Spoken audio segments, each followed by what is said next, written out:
welcome to Adrift in Aldhalor, our weekly actual play D&D show, set in our homebrew world of Arden. We use some music that we license through Musicbed.com. You could probably hear it right now. You're probably familiar with this song as our introduction song. And occasionally we use Syrinscape or TabletopAudio for Ambience here on the channel. We don't use it much for this show, but occasionally we will use it. I'm going to bring Shannon in now. That's me. That's you. That's Shannon, me. do Hi. you have some things to talk about? Of course I do. Yes. Hello. Welcome to Paradise, everybody. Happy Monday.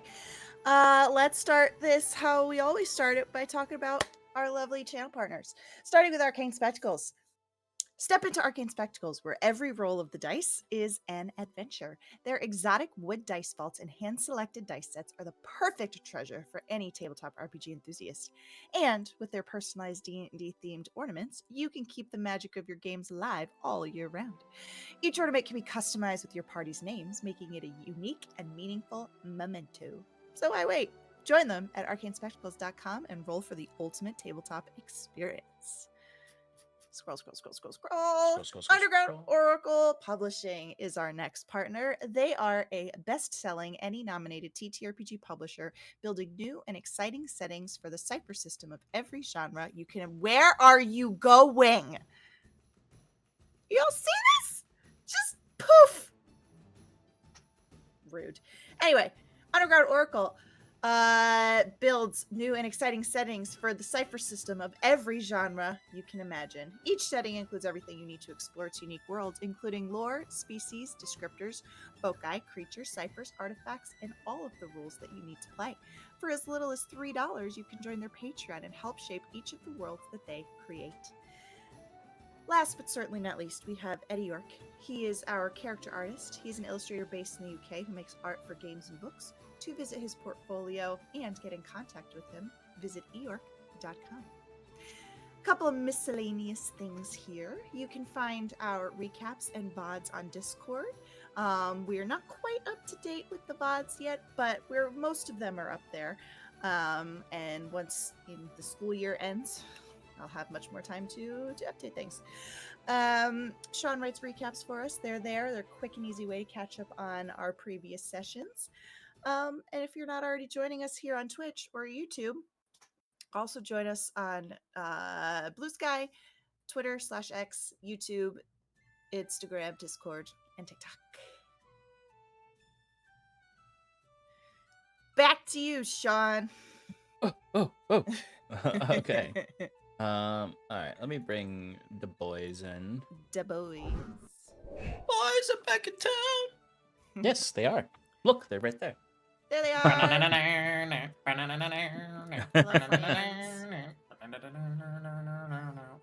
On that note, shall we recap? No. Yes. Oh, okay, I'll wait till Stefan tells me I can. Which is when the music cues, I bet. Last we left off, Iron and Mana suffered the consequences of their defeat at the hands of the De Leon brothers. In contrast to the complex and ordered syndicate of Mr. Greaves, the brothers proved to be a wild card in the criminal politics of Hyven. A strategy that may garner them fear and reputation, especially now as the criminals that defeated Hyven's first heroes, but one that also foments enemies and betrayal.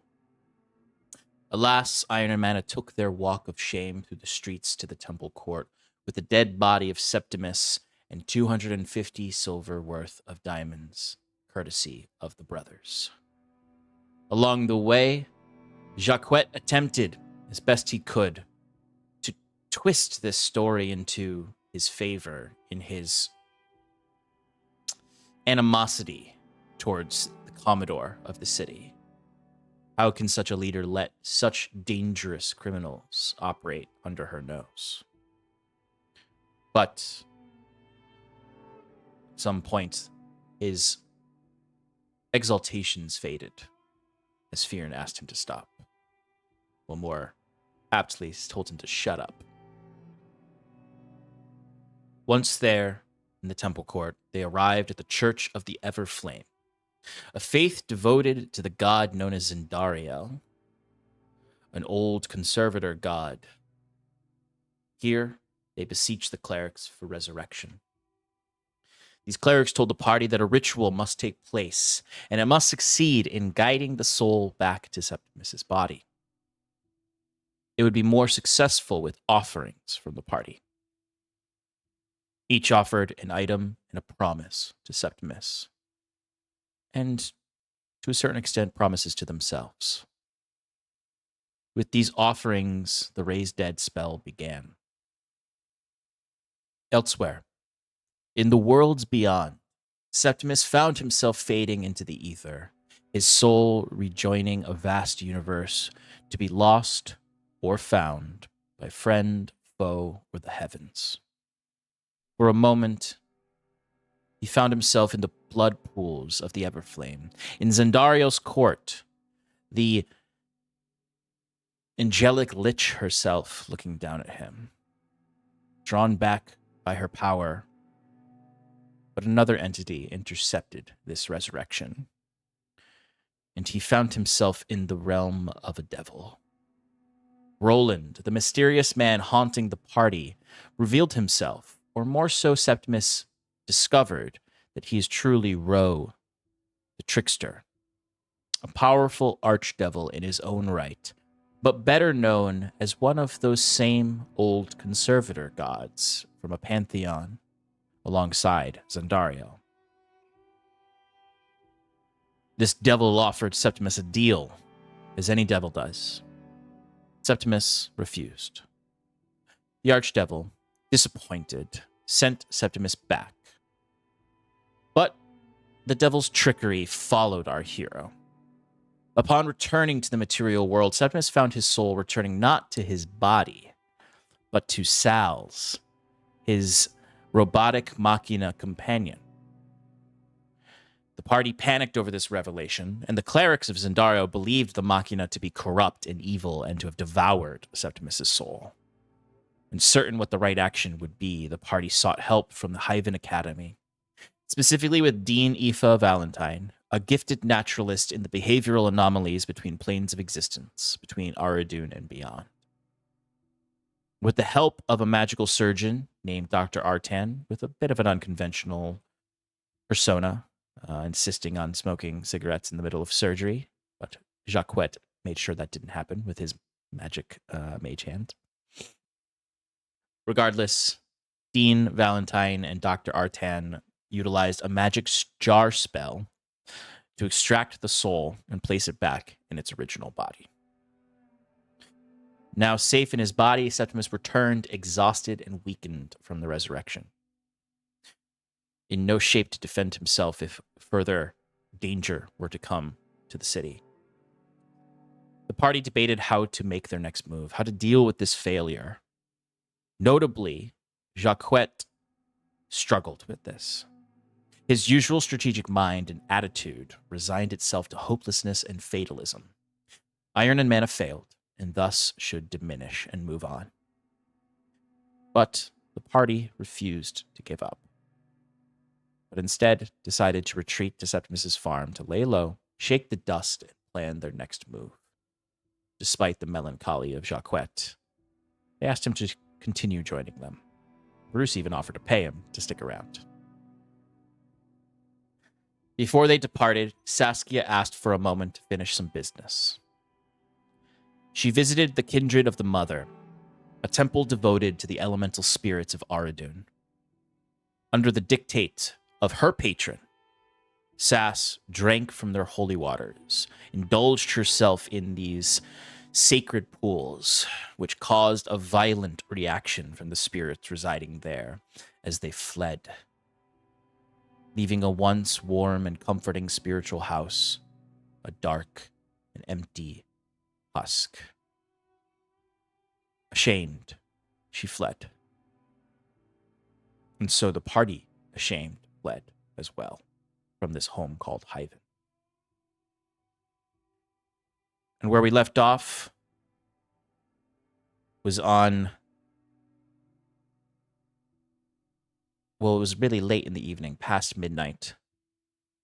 So we're technically on the 3rd of Novum at this point. Since it's after midnight when you arrived at your first stop on the road to Septimus's house at the Fairhold Market Village. So it is the early 3rd morning of Novum, the Raven's Shadow, on a Lunayam near. Now, I believe you all probably collapsed to bed when you arrived here. So we'll skip ahead a little to the sunrise. You went further than you normally would. So it is, even those of you who are disciplined would wake up late on this 3rd of Novum, Lunayam. Septimus particularly may sleep in further, as he is still sleeping off the downsides of a raised dead spell. So, who would wake up first, or who would like to wake up first, and what are you doing on this day? Are you sticking around in Fairhold at all, or are you getting right to the road? I think Fyrn would probably wake up first or earlier, on the earlier side. Would probably want to get on the road, but would not want to force his party members to awaken. So just impatiently doing everything to like prep the cart that he can, like maybe pick up some breakfast for everyone so that way we could get the ball rolling, sort of thing.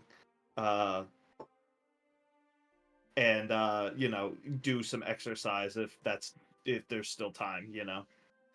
Yes. So the lot of you would wake up to what I imagine is a very, very simple breakfast laid at the. Oh, actually, I left up on the best part of last session. Galder. Bruce created Galder's tower here with a spell. So you wake up. You wake up in your tower actually, and It's only a 2-story tower right 2-story now. tower, which will get bigger. Eventually. Which you all found a little rest in. There was only one bed, right? I believe. No, the first floor is beds. Okay, and yeah, then that's the second right. floor was just like a little Bathhouse, washroom. little bathroom. Yeah. Yeah. So you would, I imagine, then wake up to next to your bed is a little in some paper wrapped little breakfast sandwich from the resident cook of this Fairhold region, Brizza, the drow, sprinkled with a little of that Avenirian seasoning. From the Wu-Tang Clan, right? No. So you all wake up, despite Septimus being the only one with mechanical debuffs from the fight. I imagine each and every one of you are still sore, still feeling the fight from the other day, other than Jaquet, who didn't take any damage, who's maybe just feeling spiritually bruised. Dry. Yeah, he talked a lot. But definitely Bruce, definitely Fyrn, Sass, even you all are still uncomfortable, still recovering non-mechanically from that fight. Yeah, Fyrn's just like he's already eaten his breakfast, like didn't wait for everyone else, and he's just like swinging his weapon outside, like trying to train, and you can see that it's a little bit more sluggish than usual. Fyrn, that would cost you 10 copper. Sure. As I'm munching on my breakfast sandwich, I'll get ready to drive because I've been the one driving since Septimus is resting. Mm-hmm. Maps. Yeah, I imagine once Bruce would get everything together, enjoy the breakfast sandwich, do what he needs to help Septimus get back in the cart, and then when he ends the Galder's Tower spell, I like to imagine that he dismisses it, and then it looks like it like fades away, and then all that's left is like a little miniature version of what Bruce created. A little Yes. miniature house. Love that. Yeah. A little card, Koboko. Yeah. Yeah.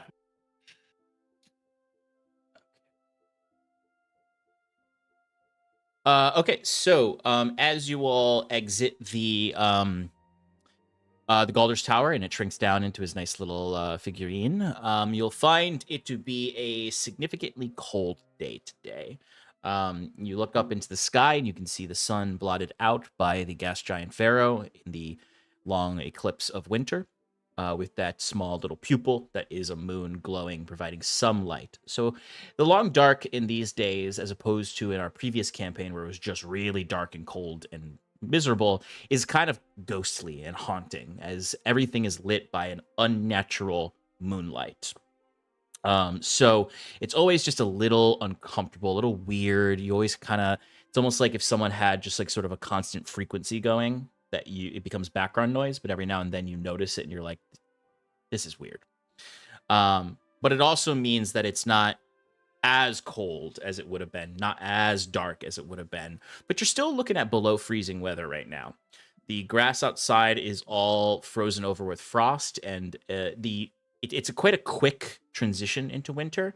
So a lot of the hardier plant life is sort of entering into its winter state, while some of the plant life that sort of has a cyclical nature to it is dying out like the grasses.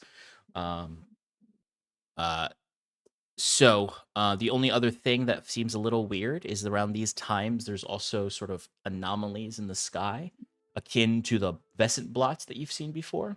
There's sort of a strangeness to winter where it's almost as if there's some liminality between the spiritual world and the material world. So there are clouds that move in the sky that when you look twice at them might seem like specters moving through the sky, moving against the wind, moving about.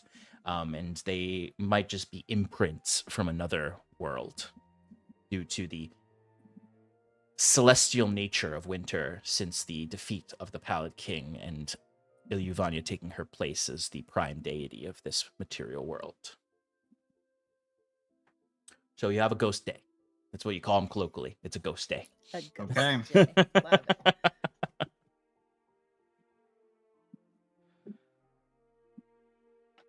On these days, it is particularly hard to manage animals. So I'm going to need animal handling checks for your drive because they get spooked. Okay. Do you need one for each horse? Yes. All right, let's do. Anyone can help Sass if they would like. Particularly, I would imagine it would be those of you who might have history with animals, but if you have proficiency in animal handling would be best, but anyone can just generally help her. I would normally, but I'm not Just feeling sleeping. so hot. Even if you try. I'm just sideways. But, Yeah. Even if you I'm try. trying to just like give Septimus- instructions, but like, just right. Shut up. No, just shut up and fucking go to sleep. I'll allow that to count as Septimus helping you, as he's, Well, I rolled a natural 20 on the first one. as I imagine he's pestering you throughout the day and like, Yeah. no, that's not how you handle the horse. I've done this before without you, Septimus. Relax. So the first one was a natural 20. The second one was a dirty 20. Okay. Oh, no. The horses don't make that noise. As Maps and Brown are adequately taken care of and feel confident in the hand steering them that they will be safe and that the unnaturalness of this day will not negatively impact them. So you will not have any difficulty traveling with them throughout this day. They won't be stopped or frightened or slowed down. You have a normal day of travel. It's going to take most of the day to get to Septimus's property. You'll get there by sunset, essentially, around 5:30ish. Like you got a late start, so it'll probably be a little after sunset, more like 6:30ish. Is there anything you would like to do while on the road at this point? Do you know that there was demonic presence around this area the last time you were traveling. Mm. And even though these areas are generally safe, the last time you traveled this road, it was not super safe. And also, it's always a little bit different in winter. Winter is always slightly more dangerous than any other time because less people on the road, which means there's more encroachment from the wilds, particularly with unnatural monsters. Yeah, I think Fyrn would be looking out the back, just being on alert, but like, constantly opening the window or opening the back and letting the cold air in. You know, just because he wants to have a better look, but I don't know if that would bother some people. Yeah, Jaquet is like bundled up underneath the dire mink fur Oh, yeah. that Fyrn got him, as he's clutching a wine bottle and a novel. And every time he hears the creak of the window opening, he just shoots up a glare at Fyrn and goes, "Do you have to keep opening that?" I gotta be able to hear if there's anything dangerous. You can see thought I through heard them, something. can't you? That's what glass is for. You look through it, and it keeps out the cold. Gotta keep all of our senses at prime performance. So are you gonna go out and taste everything that passes by? No, that wouldn't be efficient. I All the should senses, I thought. really make All the ones that work. like an ear device on Lolly Rock. That would be really great. I could hear remotely through Lolly Rock. That's a good idea. You're welcome. I'll also be, as I'm driving, paying attention to the road Okay. and the surrounding area. Yeah. So not Septimus, Fyrn and Sass give me perception checks on this day. Yeah, no, every time Fyrn opens that window, it feels like if you remember being a kid on your school bus and you were sitting towards the front and they opened the door to pick someone up and just that cold and coldness came inside. Sass, what'd you get? Shit. Oh, my internet runs perfectly fine and then it doesn't. Anyway, Sass, what was your Yeah. perception check? Dirty 20 again. Mm-hmm. Fyrn, what was your perception check? 21. 21. Okay. Can I get someone to roll me a d20? Just a blank flat Okay. d20. It's a 4. Nice. A 4, you said? Yes. Okay.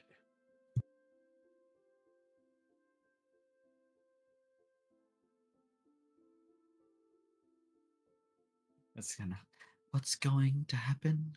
I'm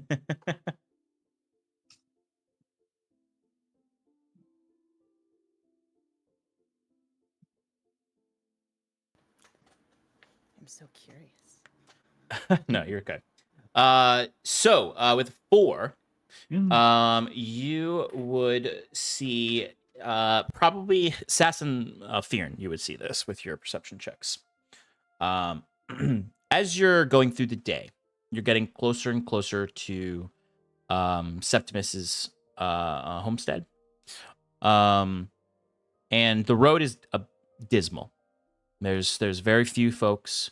There's not a lot of people traveling, no wagons. The day is cold and gray and dark. Full of terrors? Yes.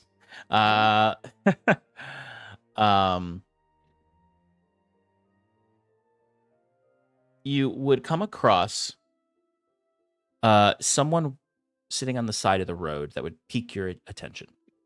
As the sun is starting to set, you are probably, I'd say, about an hour or two from Septimus's property, based on the area that you have traveled across. And you notice a strange fellow, and he's sitting atop a wyvern, a dead wyvern that he has defeated. as there are a few children in front of him that are sort of jumping up and down, praising him a little bit. You might surmise he may have defeated this wyvern, potentially the wyvern that killed Jaquet. No, that one died. Maybe the brother of it. No, that one ran away. Uh, I'm pretty Didn't sure it it? got struck by lightning. no, Oh, no, he opened died up. with the Yeah, I gem remember that being now. broken open. So to describe this guy, he is a bugbear, first of all, who has not that, it's not that bugbear, Mike. Oh, okay. Um, Damn. there's no bees in suits of armor nearby. Yes. Damn it! Maybe he knows him though. There is a bugbear who is sitting on top of the corpse of this bloodied wyvern. He has really like scuffed up, dented, old looking plate armor on. Like really like seen a lot of action, but also is just old. Like it doesn't have a shine to it at all. It's not been polished. It's the only thing he really might do is clean off the dirt and blood. Right now there's some blood of the wyvern scattered across it. The decorative part of this armor is all sort of these woven knots that form different shapes to it. You think like a Celtic knot that's woven through the armor. That all comes to this center symbol that has this this long road that leads up to a tree that then kind of splinters out, or like very much like an oak tree. He has a green cloak on that hangs at his back. That's also sort of, he has a green sash on over his large plate belt. And there seems to be a roughly green dyed leather gloves. Like looks more like someone smeared green dye on it and it didn't quite catch in. His bugbear features have the traditional shaggy hair of a bugbear, with the pointed ears that come up as he is a goblinoid. It has the brown and black fur to it. He has sort of a long beard that's a little ragged, that has several knots woven into it, or braids. Not really in any like logical pattern. It's more so like maybe he or someone he knows when they're bored knots these parts of his beard, and he lets them, or he does it himself. You don't quite know. But he's sitting he looks very tired. He looks very tired as he's sitting there, one sort of foot on the ground, one foot held up on the back of the wyvern with an arm draped over it. There is a large war axe on the that he's sort of just dug into the ground, that's sitting there. Almost looks like an executioner's axe, really, when you look at it. With a rather big blade with a thin pole arm to it. And there's a helmet on the ground that has this similar worn down plate. It is a visored helmet, so it has the faceplate that comes down. Attached to that faceplate is sort of a carved wooden face out of bark, with several branches coming off of it, with no leaves left on it because of the fights he's been in. You actually, it almost looks like at one point there may have been large antlers made of branches that have all been sort of shorn down by time. And when I keep saying time, like he also looks quite old himself. His beard has streaks of white and gray in it. His eyes, the skin under his eyes sags a little bit. But he's a behemoth of a man, as bugbears are quite large. You can see he's probably at least a couple inches over 7 feet tall, just from gauging based on the way he sits on this wyvern. But there just seems to be like some children there that may have been in danger by this, but they're just sort of like, now that there's no danger, maybe concealing their trauma by praising this man, but also like one of them is now jumping up and down on the back of the wyvern, as if that child defeated it, hitting it with a stick as if it's a sword. But he's about, like 100 feet ahead as you're heading up. Do you hail him or do you just pass on by with a nod? As I'm driving, I'll kind of just I'll look at the impressive feat that has been carried out, and I'll look at the little kid who's triumphantly smashing it with a stick. Oh, well done, lad. You've saved the town from a great threat. You see the kid jumps as if he didn't see you coming, holds his stick towards you, and then you see he leans down and tries to lift up this big shield that is clearly the bugbear's. He's like, ugh, and he just drops it, so that's almost a tower shield to him. That's definitely a small, barely even a large shield, almost a buckler status for the bugbear. As he just points to you and goes, "Who goes there? Friend or foe?" A friend, of course, a friend. I would never try and take this spoil from you. Well done, and thank you for saving us all. That's right. We did this. Yes, you did, brave lads. And I'll kind of wink at the bugbear. And the bugbear sort of just lets out this really deep chuckle. As you can clearly tell, he probably got bit up and maybe stabbed a little bit by that wyvern. So he's got there's definitely blood that's not the wyvern's that is staining his sash a little bit. Truthfully, it looks like he's quite injured now that you're close up on him. It really took a lot out of him to defeat this wyvern, almost to the point when he's kind of barely able to kind of talk to these kids. He's just sort of okay. Hail, travelers.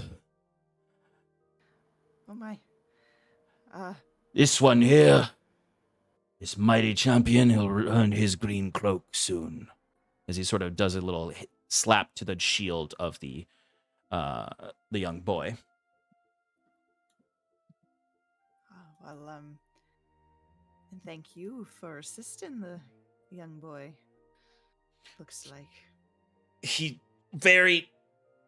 grabs his axe and then plops the end of the pole down and lifts himself up, grabbing at his side.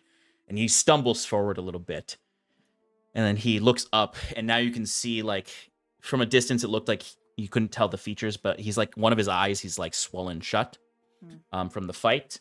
And there's some blood coming off of his lip as he's just of course, it's the duty of all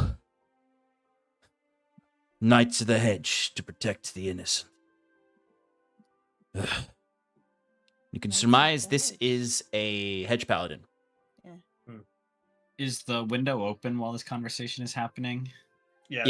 Yeah, I imagine. Fyrn was looking out, and I imagine Fyrn, you spotted him and kept the window open while you were looking, much to the chagrin of Jaquet. Right. Hearing this, Jaquet, taking another swig of wine, goes, "You should ask him if he knows Hugo. He was a hedge paladin." Hugo Pascal. Friend, do you need some help? I mean, we're kind of on our way somewhere, but I'm sure we could offer you some rest at least. Bang, bang, bang on the carriage. "No, we don't want to help. Ask him if he knows Hugo, and let's get on our way." You're saying this with the window wide open. Before you see the hedge paladin, obviously is not an idiot, can hear Jaquet, and he just sort of laughs and looks back at you and is traveling with companions. Yeah, some more polite than others. Well, Knights of the Hedge, we see all sorts of travelers, and we understand that helping can be an inconvenience, but it is our oath to help if we can. Hugo Pascal, you said, right? Yes. Yes. I have met the lad. A young knight, barely earned his green. I haven't been back in these parts in many an age. Many a year, really. I had actually hoped to have met with Hugo when I reached Hyven, but I've been delayed, as you can see, by this wyvern, and I wouldn't let these children be in danger, as you can see. Oh, no, of course. You Wait, see, why the are wyverns, the children up wyverns hunt. The wyverns hunt for sport. I don't know if you've experienced it, but they feed, but they also like to play. So they see something they can toy with, they go for it. Oh, we've some of us have unfortunately encountered one. Maybe this very one. Unseen by Saskia, and the bugbear Jaquet kind of burrows deeper into the seat underneath the hide. So, this one here, I believe I was only able to take it down because it's a bit of a senior wyvern. Don't tell the children that, but I don't think I could have taken on an adult, full-blooded one on my own. No.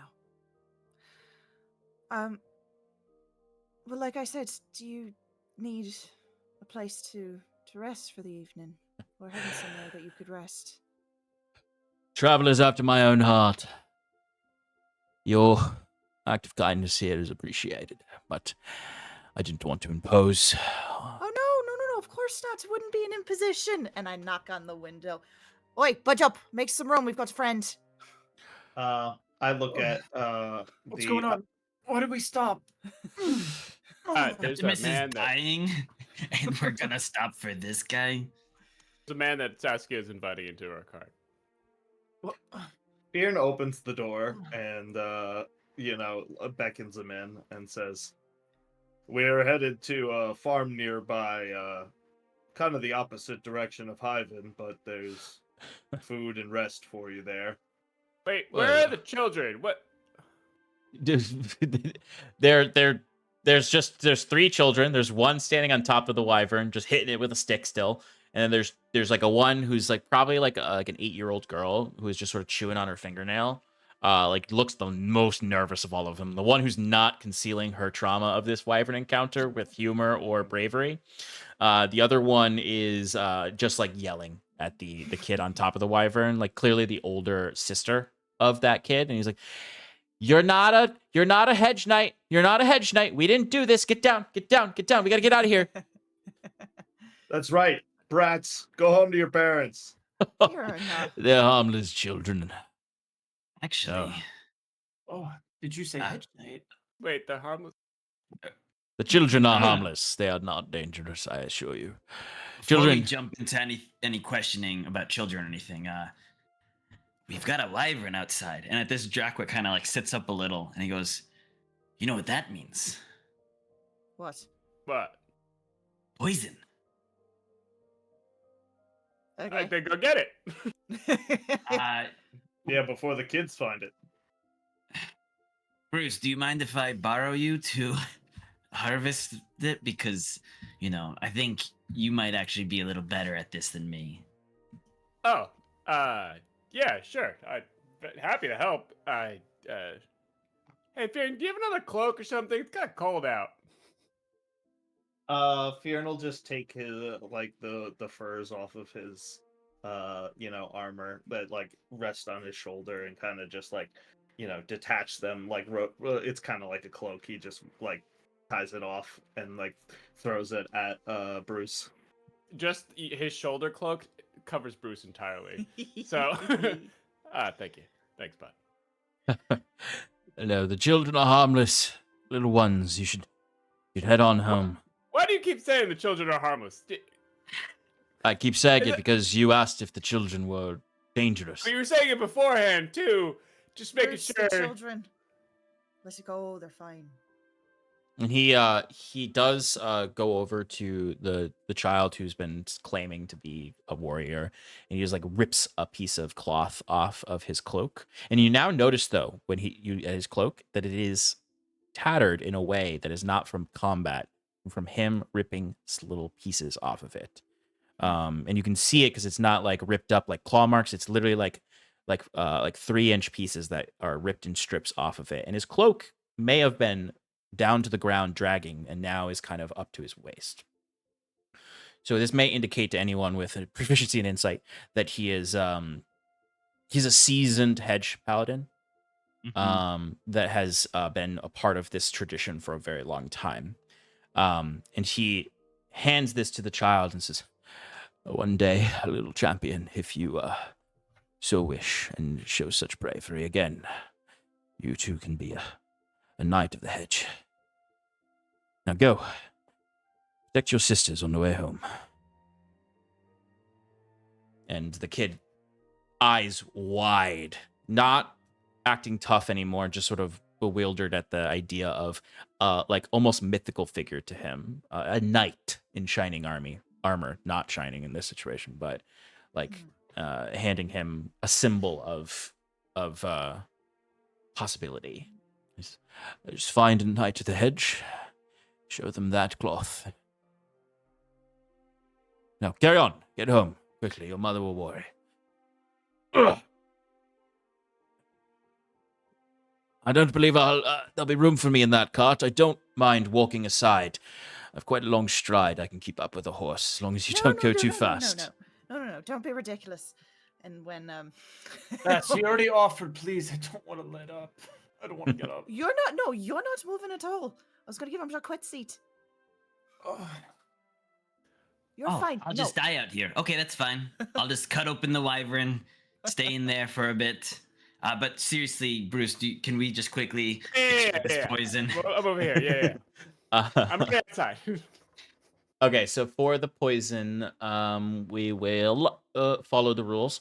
If you're attempting to harvest a poison, creature must be incapacitated or dead. It's dead. It requires 1d6 minutes, followed by a DC 20 intelligence nature check.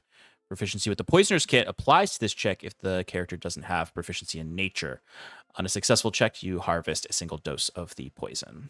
On a failed, you're unable to extract any poison. If you fail the check by 5 or more, you are subjected to that creature's poison. Woof. All right. So whichever one of you wants to make the check, the other can help with. So I was gonna ask if I have proficiency with Poisoner's Kit. Can we use that proficiency with Bruce's intelligence to basically do that check? Yeah, I would allow for that. All right. Yeah, I would allow that. So what is my bonus then in this case? I think that's a plus. What's your intelligence? +5. That's a +5? +9. +9, yeah. All right. So And the I'll DC roll is that. 20. I'm gonna And do the then- lollipop. And Jaquet's going to be like, Bruce, remember, this is either gonna kill someone really good or make us some good coin. So take this bardic inspiration. All right. And then wait, guys. Yeah. What do I do? Starburst. We did that last time. Yeah. Alright. I want him to have a starburst one. Thank you. Let's see what I get. What's my intelligence? Oh, You know what would be really funny? Read If today. like one session where Bruce is like a little out of it for some reason. If like anytime you use this spell enhance ability, you have to reach into the bag and whatever color is associated with a skill, and that's how you are buffing people. No, because then he'll just have one of every color in his mouth through the whole session and won't be able to talk normal. Yeah. All right, so go ahead and make that check, Bruce.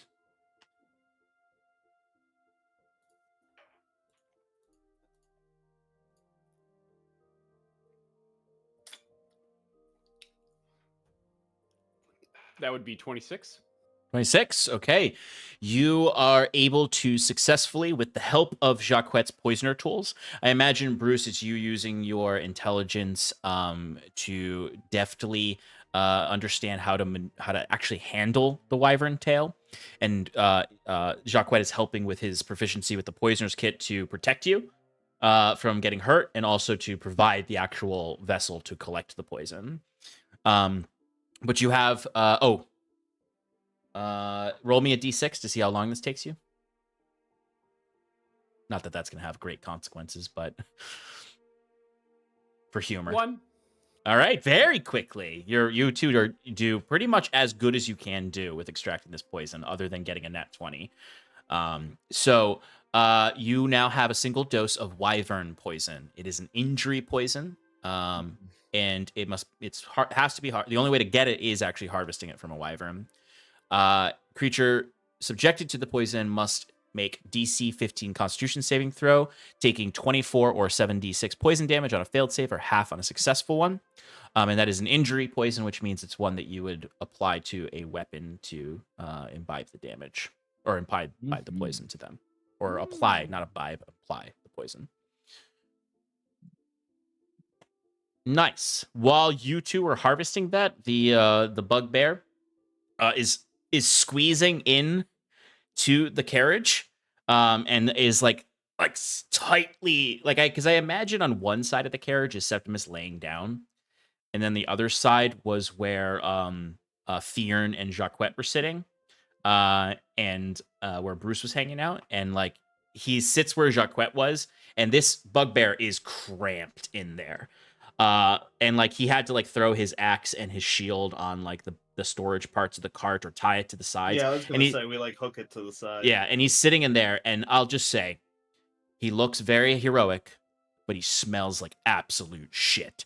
This is a road knight. He is someone who sleeps every single night on the side of the road. When he only really gets to bathe when there's a river or a creek nearby. So he is ripe. As he's sitting in there. Doesn't bother me none. I'm also ripe. As he looks and he goes, I really must say, your kindness is commendable, all of you.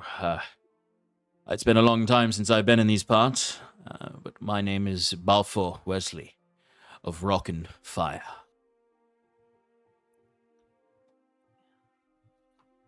I'm a knight of the sword amongst our order. I hear there's food and drink where you're taking me, and I will not accept this gift unpaid. I will offer what services I can to help you, and if that is cooking, or whatnot, I took the oath of the sword. I did not take the oath of the cup, but as my brothers and sisters have taught me, I know a little bit about cooking and brewing. Glad to have you. So when he's in the carriage with Fyrn and Septimus, is there no more room for... There would be no more room inside the carriage. The only place where there'd be room Okay. is sitting up front with Sass. So Jaquet has kept the mink, the dire mink fur around him as he was out extracting, and he comes back in and he looks in the corner where his book and wine is, wrinkles his nose, and just goes, "Do you mind, Balfour, if you could just pass me my things?" Of course. And he goes and he grabs it, and you can see like when he grabs the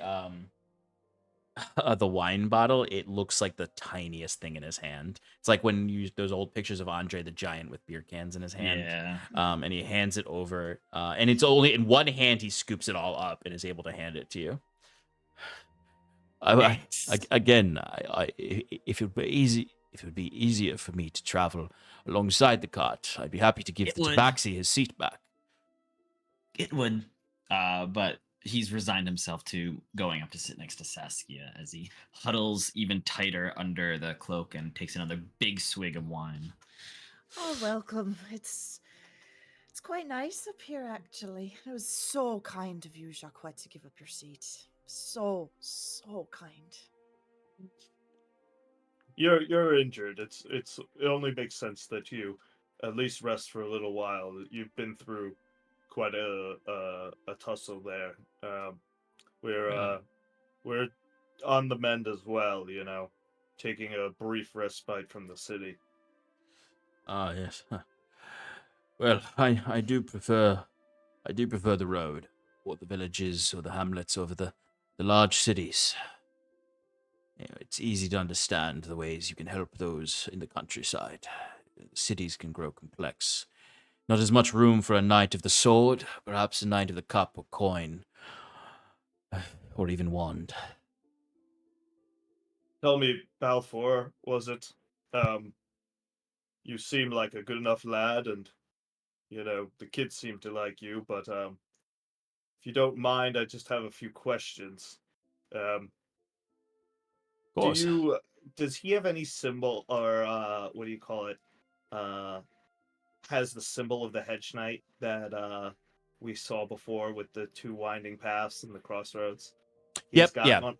He's got his own Okay. symbol on his chest, but you would notice now that he's close up that he has a similar amulet around his neck to what you found with the crossroads amulet that you found with Hugo's stuff. You see, Hugo, he was a hedge knight like you, but I don't think he followed his path as astutely as you do. He was the greedy sort, and it got him into a lot of trouble. Actually, got him killed. But we were investigating his murder for a brief period of time, and met his brother, who told us about, your order. Oh. Well. He Then said what there was a wealthy hedge knight that passed his oath on to Hugo many moons ago. A wealthy hedge knight. Oh, it must have been a knight of the coin or knight of the cups. No, not a knight of the cups. Sorry, bad loss. A knight of coin or a knight of wands. Hugo's mentor. Hugo's mentor was Tristan. Yes, Knight Tristan. That's right, even though Fyrn didn't know. Yeah, yes, Knight Tristan of Ice and Storm. I haven't seen him as well in many years. Interesting fellow. Knight of the Wands. Came from the north. Would have made a good knight of coin with all the wealth he had. But, alas, politics was his game. But I met Hugo last I was in Ivan, when he was given his green cloak. I had my concerns at the time, and it seems my concerns have proved true about the lad. But, as they say, or as we say, a knight who forsakes his oath will always be found by the lady. That doesn't sound so bad. Oh, no. No. What do you mean by lady? Well, the lady of Aldhalor. The lady of the sea, lady of Haradun, the lady who walks along or dazzles, dances, and skips along all mortals' lives, entering and leaving at her whim. Lady Luck, of course. Just barely perceivable by Saskia, you see Jaquet's ears twitch a little. You see the innocent, the weak, those who need aid. They travel the roads. When misfortune follows their town, it is not, in most circumstances, their fault. It is by the misfortunes of luck. As they say, there are miracles and then there are bad miracles. As misfortune follows. Omens, thank you. That's the word I was forgetting. And we were all indebted, but we were all also owed gifts by the lady, and her whim is as wicked as the winds and the sea and all the elements. But her gifts are great and powerful. We follow no deity, only trying to bend the arrow of time towards the fortune of the innocent when they are befallen by the omens of the lady. So, when you swear your oaths, it's to Lady Luck? No. Alta? No, we swear our oaths to the people. It's Lady Luck who we are in a constant dance of friendship and foe with. She is both enemy and ally. Mm. But no, our oaths are to the people. People of the cities, people of the farms, people of the hamlets, the villages, and everything in between. And each of our order, depending on their oath, serves in a different way. As I said, Knight of the Sword here. Watcher of the road, warden of the people. I slay monsters and those who wish to take advantage of the innocent and weak. Knight of the Cups, tea brewers, tincturers, tarot readers, those who go and ease the sick minds of the people, healers of a sort. Whether it is a lay of hands, or it is a simple brewing of tea and a taking on of the woes of the people. Knight of the Coin, those who seek to gather as much coin as possible in order to disperse it to those who need it. Redistribute the wealth of nations. That's it. You just hear from Jaquet. And the most controversial of our order are the Knights of the Wand. More akin to wizards and wizened men. They seek to bind the ear of the powerful, to bend their wills and their policies towards the people and the innocent. Every hedge knight, every knight of the hedge finds their path through their apprenticeship with a seasoned knight. Hugo failed his path. As can argued, Tristan failed the order as well, in not bringing Hugo up right in our tenets and responsibilities. Of course, greed is ever a temptation of a hedge knight. Is it so? The innocent come to you with gifts, and it is against our order to accept these gifts without offering further service, as I will offer to you for your gift of lodging and food. Oh no, your friend has passed out. Yeah, he was kind of on his way out, I think.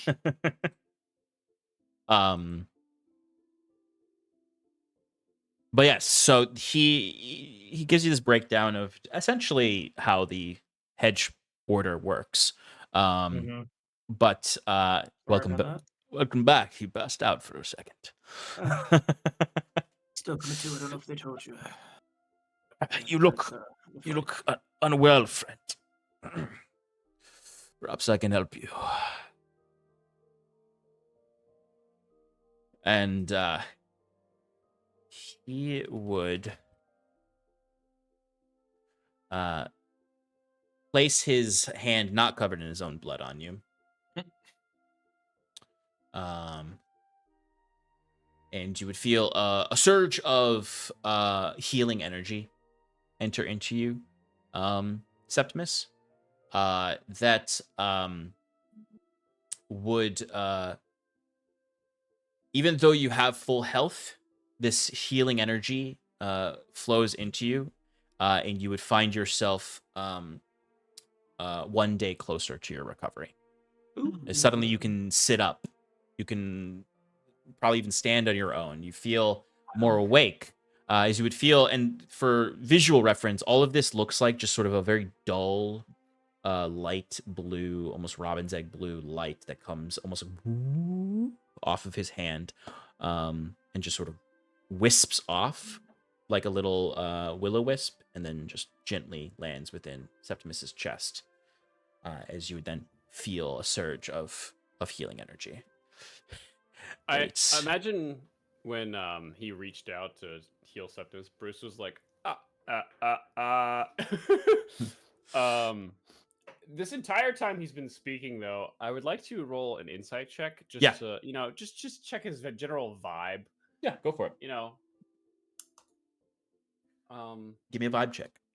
I'm giving you a vibe check right now, Sean. Yeah. With a 22. 22. Okay. This is what you can gauge from the way he's speaking, and the because you've grown increasingly paranoid based on the happenings of your lives. You might be like thinking, maybe you think like, oh, is he pretending to be injured? Is he, is this guy trustable? The only hedge knight I've ever met was a bastard, and I never met him. This is like your second sampling of an order that you may have written off already as another corrupt organization, but there's very little that you can tell that seems like he's lying. He seems quite genuine, and especially once the heal goes off, he seems, and I'll say it this way, he almost, and take this as you will, because this is what I think Bruce would think with that 22. This guy seems too good to be true. Like, you might still be paranoid of him, but like your insight doesn't bring up anything you should be paranoid about. He seems like a cartoonishly heroic person to you. Yeah, that's what you read. And maybe it's true, or maybe it's something to distrust. Wow, that truly helped. The man that helps heals others. Why not heal yourself? You still seem to be injured. Well, I will only... part of the Knight of the Sword's oath is to only fill your own cup once you know all around you are safe. I never heal myself on the road unless it would help me prevent the death of another. And as I am safe in your carriage, I see you are hurt, then my healing is yours to take, and not mine to selfishly hoard. Well, at least let me repay the favor to you. Septimus will cure wounds him. And you see he there's, as the light of your magic heals him, you see he kind of like lifts his chin and closes his eyes and sort of takes a deep breath as it enters, and he's like, I appreciate your graciousness, travelers. You've given me nothing but kindness. I assure you, when we reach your farmstead, whatever you need from me, I would be happy to help. I actually had a question about those oaths. Stop me if I am, stepping over any lines here, but it seems like there's a flaw in how you manage things. You claim to be a part of a group of knights, a clan of swordsmen, but you prioritize the life of the people over your own. What if you're in some sort of battle and one of your own is injured or weak, in trouble, and you have to choose between your fellow knight or a commoner? Do you save the commoner, despite the fact that your knight can probably save more in the future? And you see he sort of is like sort of stretching a little bit. He's obviously really like tight in here, so he's just sort of getting himself more comfortable after Septimus's cure wounds having sealed what was very much a bleeding wound in his belly. That like if no one offered to heal, was likely to bleed out if he didn't heal himself before you got to Septimus's farm. But he was not going, basically above table, he was not going to heal himself until he felt comfortable that you were close to your farm. He looks and he says, you would do good amongst the courts of the Knights of the Wand. They love to discuss the moral philosophies. A good question, a fair question, my friend. But every moment is a calculated decision by a knight of the hedge. We will not let an innocent die over one of our brethren, unless there is a way for us to save both. If healing my brethren would help us save that innocent, then healing my brethren is what I will do. I will never use the full force of my healing. I will reserve a tithe for the people. In that sense, it's a dangerous life filled with woe, and often plagued in our dreams over the choices we've made. Which is why when we see another knight on the road, we do not hesitate to spend the night supporting each other to deal with the woe. It's good you try to look out for your people, but I could never take the same oaths. For me, clan is everything. We judge not an oath of the road, an oath of the people. It's a challenging one, is not for all, and we do not discount the acts of service of those not in the order. We understand our sacrifice and the oath we've taken. Those who disobey that oath and break it are likely to see the fate of Hugo, whether it be at the hands of the lady or at the hands of the fellow knights bringing them to justice. If he had not been killed in whatever way he was, unfortunately, I likely would have had to take the charge into my own hands to apprehend him once I had arrived in Hyven. So, who is your deity?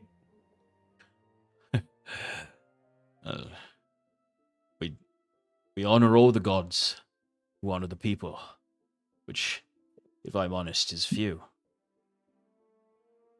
We respect the Lady of the Moon for what she's done for the realms.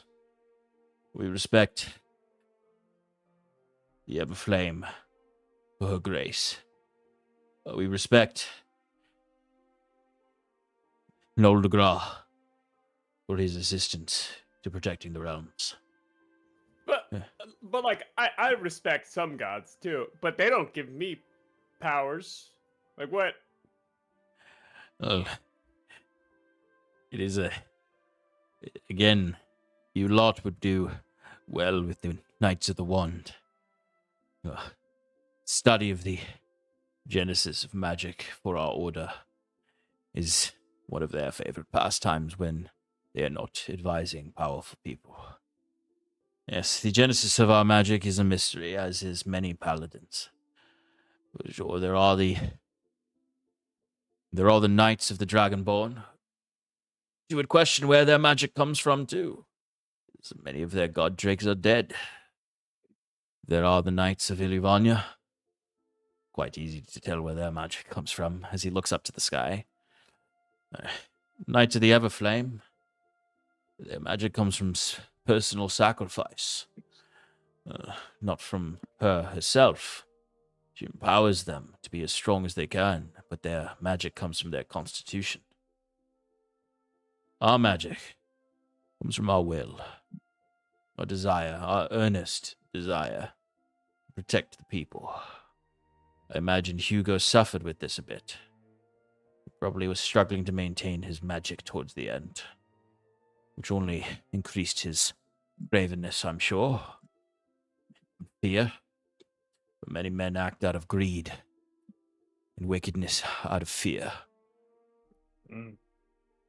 If I may ask, is it typical for knights of your order or any sect of a hedge paladin to have their oath as a physical copy or manifestation, symbolic, that they carry on them? Of course. We all bear our amulets that we received upon apprenticeship, squireship, when we joined the order to learn. We spend time with a hedge knight until we are gifted our green cloak, at which point we choose our oath. whether it is of the cup, the wand, the coin, or the sword. And upon that time, we take on an external manifestation. As he taps his chest to point to his armor. Hmm. I'm not sure if that's So- what you meant by that. Others might call No. it enchanted items, magic, something that helps us in our oath. What I was getting at is the Hugo, the one we came across, trying to decipher his murder. Found remnants of what seemed to be pieces of a broken tablet. Wondering if that had some sort of connection that rang any bells for you. Couldn't make sense of it. And when we rearranged the pieces and mended them together, it broke. As if the breaking of his oath made a permanent reflection of the tablet. It is not unheard of for the magic to leave the items that represent their oath. Sword is often the armor of the blade, not typically a tablet of that sort. Cups, their tinctures, their tools, usually a kettle, a cauldron, something of that nature.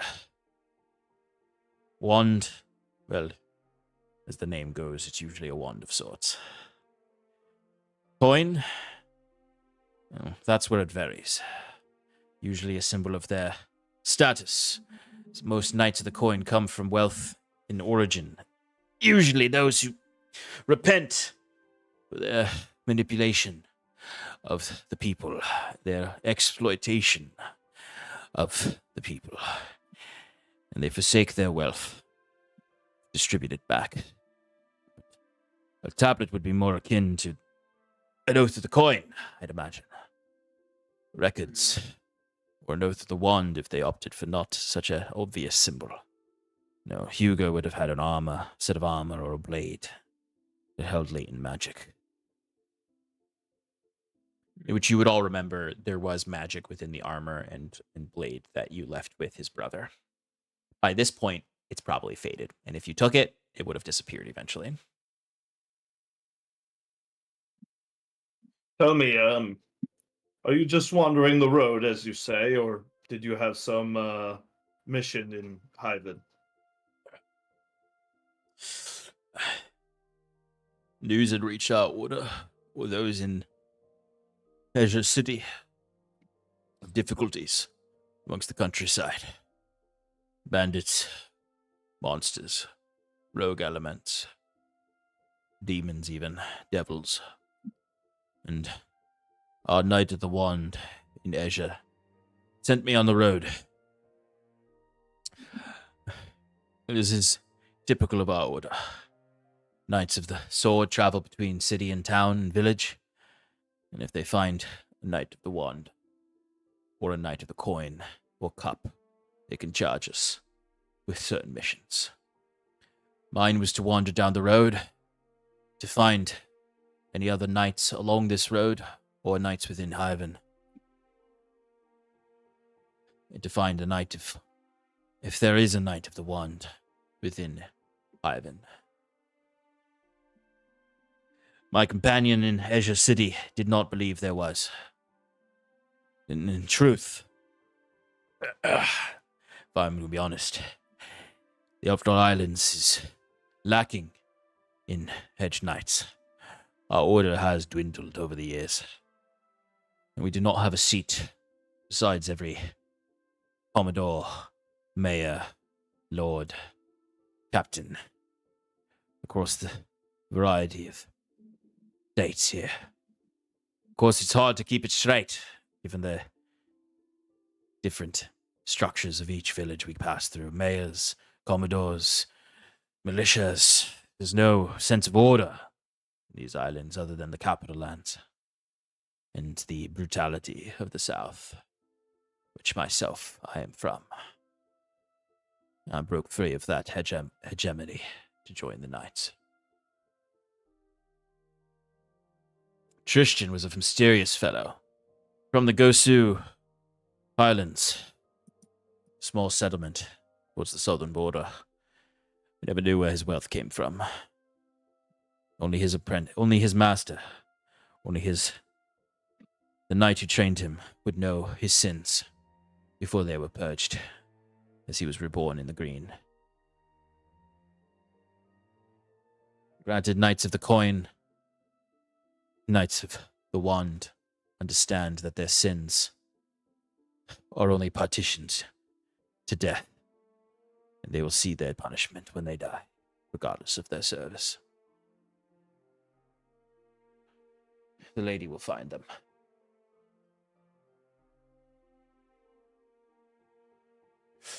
But it looks before we arrive at your estate, might I ask, what are your names? Who are you? John. John. Looking over at And Jaquet. this might even feed into your insight check earlier, but this man does not question when you say your name is John. He actually reaches over and drops a heavy hand on your shoulder. Strong John. You look like a formidable ally to have. Yeah. And you, friend who healed me. Just like confused for a second, just kind of shakes his head. Septimus. Septimus. A name of Halcyon, traditionally. You're far from home. Well, I'm from Aldhalor, but my parents are from Halcyon. Forgive me for asking, but your lineage from the exodus of refugees from the war. That's right. My parents sought a better home for a family here, far away from the turmoil. Back home. Well, someone with first-hand experience of that war. I'm happy to see you with a new life here. The brutality of the treatment of the people of Halcyon, of Kiranor. It is well known in our order. And you, my friend of clan, your name. I'm known as White Eye, and our clan is known as Iron and Mana in Halcyon. Sorry, Hyven. Knights of the Hedge, in addition to their name, take on a moniker of their clan, so to speak, or their homeland. Rock and Fire indicates my lineage to the Zon, to the south. Ice and Storm of Tristan, the Gosu north. I'm sure Hugo ceased using his title in his debauchery. But he would have been a knight of grain and spirit.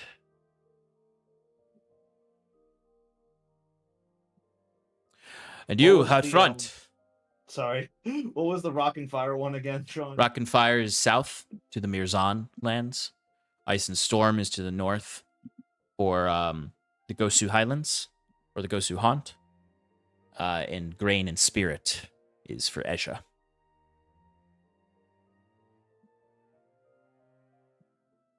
Clarify, Hugo was a Knight of the Sword, right? Hugo was a Knight of the Sword, yes.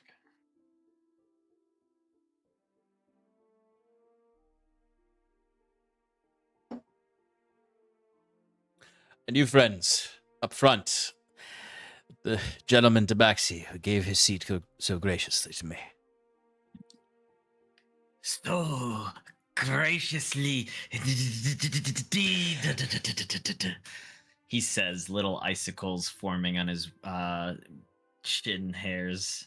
Yeah, as just to quickly interject with like how the weather has gotten, outside, and you would notice it on the windows of the carriage.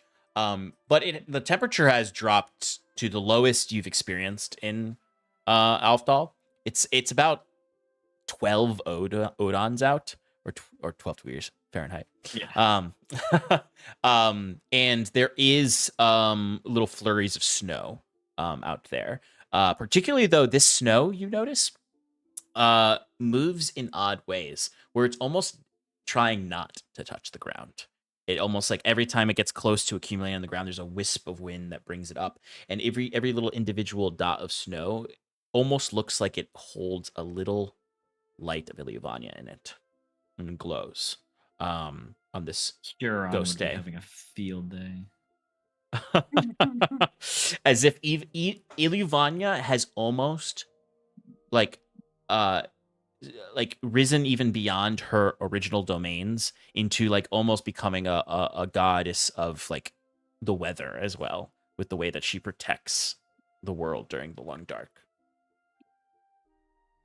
And that would have actually even started to become a little bit of doctrine in some of the places you're from.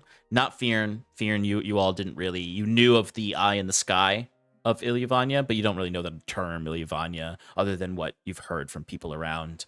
But the rest of you would have at some point had some sort of understanding of Ilyavanya. Whether you're of the more conservative wing of the worship that believes in certain traditions, or the younger generations of worshippers. But anyway, continue, Jaquet. My name is Jaquet Touchard. Well, a pleasure to meet you. I'm sure. And you, kind woman who stopped on the road when you saw a weary traveler. Saskia. Saskia. Nice to meet you. Sorry, there's not much room back there, but we're glad you're with us, and we should be there shortly. And what do we? Wait, did he give us his name? I'm sorry. I'll repeat my name. You, my friend, I believe you passed out when I said it. Balfour Wesley, Rock and Fire. Balfour? Balfour Wesley. It's a pleasure to meet you, Balfour. Like the Princess Bride. Exactly. I hope Saskia didn't hype up that we were staying too much. The place is in shambles, but at least there's some... I'll have some roof over your head. Well, friend, I've been spending nights beneath the stars for the last couple of months, other than the brief respite of generous folk from the road.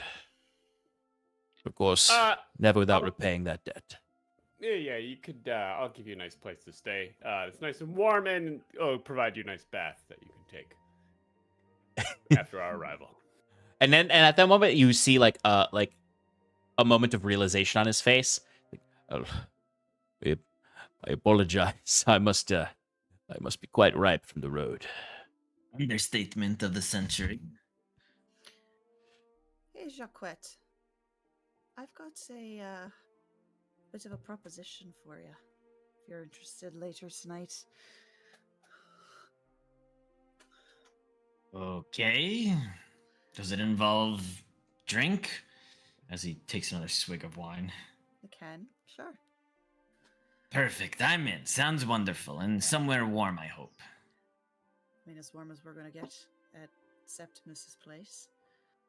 Can sit by a fire, have some drinks, and I thought maybe you might enjoy trading secrets.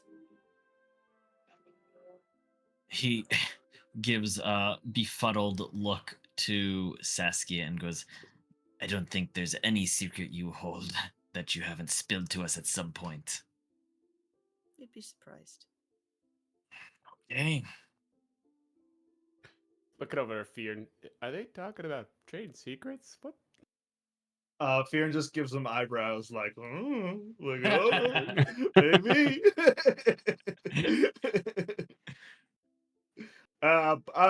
You look chilly out there, Jaquet. You want to swap? I don't think I can actually move. My ass is frozen to the seat. Oh, my goodness. Speaking of Rosen, that fellow sitting between the backseat and the Saskia, the metal fellow. Oh. That'd be my fellow companion, Salvatore. But we all call him Sal. A machina. I've heard stories. Many fear machina on the road, and I've encountered some myself, but in my many years, I've also encountered, like your fellow there, machina who, as you said, are good. They're almost akin to the elements in some ways. Wait, Or- you met more good Machina like this one? You travel along the road as long as I have, for nearly an entire life. Entering wood and forest, you encounter these robots. Where did you find? Is there like a focus of an area that held more good Machina? And he smiles, and he just sort of looks at you as, if you keep your eyes open when you're on the road or in the forest, you'll find them. Yeah, but They're- like around here, like north, east, They're- where we're talking. If I- They are truly everywhere. Okay, so there's no concentration of them. It's just I will say I've experienced more of them in my my travels outside of Aldhalor. They're present here, but not as frequent as you would find in the far lands or in Kirinor. And do they kind of look like Sal over here, or do they look different in way they're All shapes and constructed? sizes. When I was traveling in the far lands, across the sea, across the towers of the sea, I saw a machina as tall as buildings, as high up in the sky as the tallest tower. Some walked with no purpose, wanderers, sleeping giants. Others, confused, dance between tree and tree, uncertain of their purpose. And then others brandishing blade and fire and magic. They come in all shapes and sizes as varied as the peoples of the earth. And did any of them speak? I've never heard one speak. Okay. It is rumored to be a great number of them, gathered on the Lost Islands to the west. Lands completely unclaimed and untraveled by Kirinor or the Sodality or the northern clans.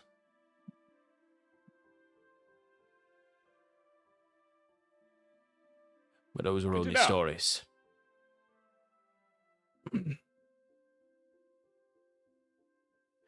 But as that kind of conversation concludes there, Sass, you would notice the point in the road where you can turn off to head up, and you know that you're only about 40 minutes or so from Septimus's property.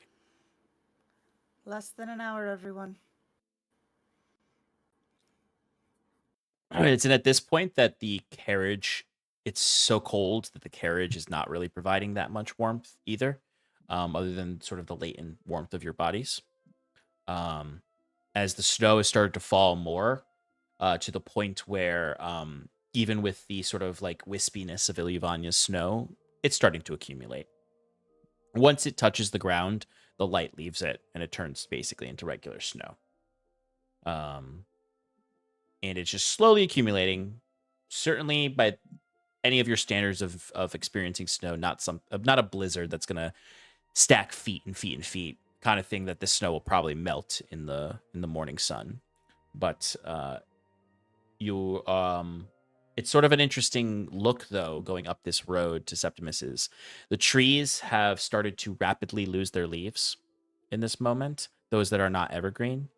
And this land that had seen such, like, for lack of a better way to put it, devastation of fighting raccoons and then fighting the monsters and then fighting like it's all gone under this sheet of snow. As you then kind of enter in and can see eventually Septimus's property, you can see the fields to the left, Septimus's house to the right, the path that leads up to the mountain where you know it's almost interesting. You look up to the mountain with the mountains, hills. But there's noticeably a peak though now because the trees have all been cleared from the spot where you fought the I almost said Noldegra, Lacuna. There's just sort of this like bald spot close to the highest hill that you can recognize as where you fought. But as you arrive and the carriage gets close up to Septimus's house, you notice something sitting in the blown out doorway of it. There's a little basket with some goods in it. It's from the people who were there. Don't forget our offer. Here's some goods. That's what I think it is. Right, Septimus, there's a basket for you, it looks like. Do you want me to go look at it?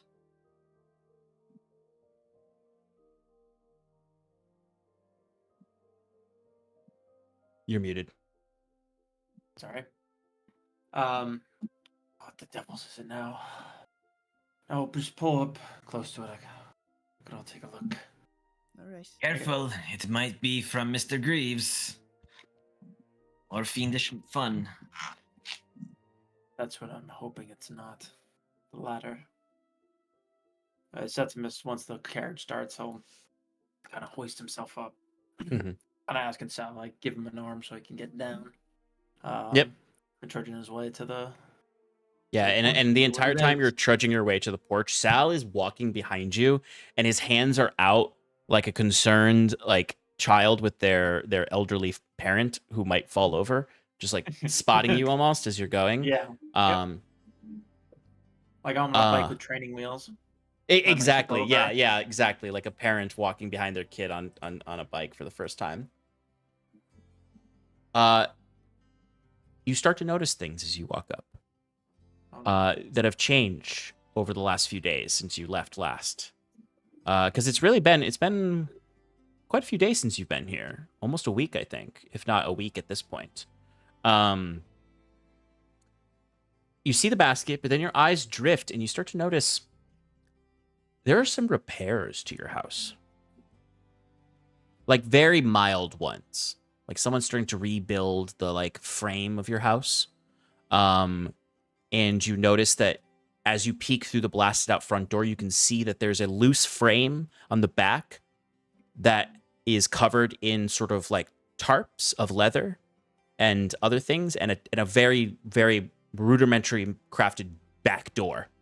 So there's not just a hole in the back of your place anymore. Mm-hmm. It's not a permanent solution. And you notice the beginning of work on the front of your house. And then you look. Did they use the wood that I had cut for that exact purpose? Yes, Fyrn, you would notice that wood has been used, a lot of it. As you look down at the basket, Septimus, you see it's a large, hefty basket. Like you would struggle to pick it up. Like a wicker basket. Like a wicker basket. You notice that it is filled with quilts and blankets, and you see resting on it, gently covered in a little bit of snow, is a letter that is just written on the front.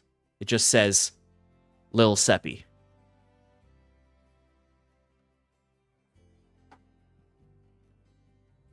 That's it? No, it's an envelope that has a letter in it. Oh. Mm-hmm. Septimus will be shocked at it in a second and be like, what the... I'll undo the letter, or undo the envelope, and open up the letter. It wouldn't be too long. It would be kind of short. But once you start to read it, you can identify the voice of the writer, and you notice at the bottom, it is a letter signed from the raccoons. Granny Lonnie. Yeah. That mainly just says, Little Seppi, we heard a big commotion coming from your land. And we came over. But you were gone. We saw the state of your place, your home. And I got a few neighbors to come over. Start fixing things up. while you're away. If you do return before we're done, I hope these blankets and quilts will keep you warm. With love, your neighbor, Granny Lonnie. P.S. If you see Giovanna, tell her I miss her. I haven't seen her in a while. I'm concerned. Please, Septimus. Seppi. Tell Giovanna to come home. P.P.S. One of my horses died. Something got it in the night. So if you need another horse to borrow, I'm running a little low, but I got a few left. P.P.P.S. In the quilts, there's a little bit of food. Oh well, I'll let you see. It's a surprise. And that's the end of the letter. And it has a big kiss on the bottom of it in red lipstick from her.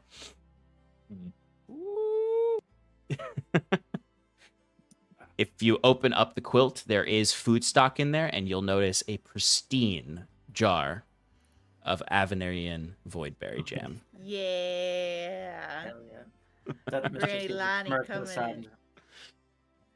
Is it all right, Septimus? the Was it woman- from? That woman's too good to me. Sal, as you say that, Sal like looks at you, and like there's a weird almost kinship that's starting to happen between you and Sal.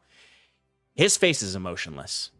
Yeah. But since your spirits bonded a little, there is like an understanding almost where you can infer an insight into his emotions, and there is a little warmth to him. There's an aura, an energy you can feel now.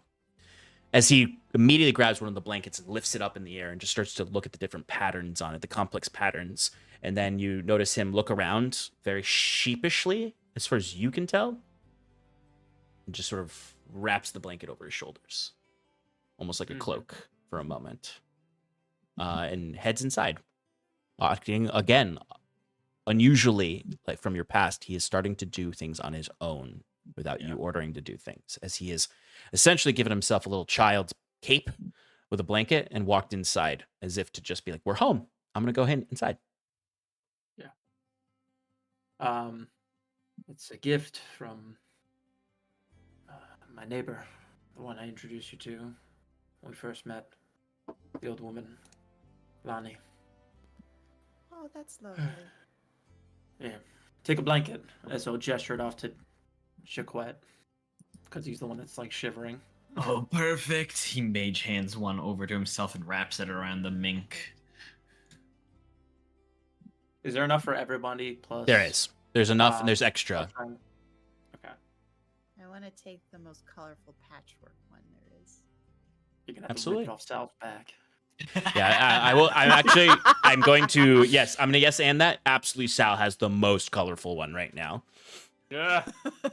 It's like there many of them have like woven patterns. There's one that's just like a kind of bland plaid. There's one that has sort of kind of similar almost to your new knight friend, has sort of those Celtic knots woven into it, with like a green and gold coloration to it. The plaid one's got like a red and green coloration to it. And you have got like a nice one that's just like a single color with very, very fine lines of silver in it. It's just sort of a purple with silver in it. Very fine threads. One of them is just like an absolute, just like joyful, just beige blanket that's just really thick and warm. But the one Sal has is like got like the most abstract coloration to it. It has various colors. It's almost like a tapestry in a lot of ways. That he is currently wearing as a cape, like a child thinking he's Superman. Oh, what the fuck, Sal? I wanted that one. Sal grabs it, like from his back, and holds it tight. And looks, and he goes to walk away, and his head completely swivels, so he's still looking at you as he walks away. You're a fucking bastard. I take the one with silver threads in it because it's purple. That's my favorite color. Fyrn takes any color, doesn't even care. Hands it to Jaquet and takes his first back. Oh, sorry. Bruce. Jaquet already grabbed one. Bruce, because you gave, yeah. So Bruce, you got the really, really comfortable one that is a single color. Yeah. You're just gonna get You lost. you actually got the best one. Simple is always the best. And I'll phone out to the bugbear as well. He looks at it and he kind of looks past you to the basket and he wraps it around himself and sort of looks up and you can see him shake some of the snow that's accumulated in his bugbear hair. And like as he's standing up now in front of you, like he is so tall. He's got to be 7'5". This armor must be heavy as shit. Even Fyrn might struggle to wear it. As he just sort of looks around and goes, "There's a lot of work to be done here. If you offer me hearth and home, I can help."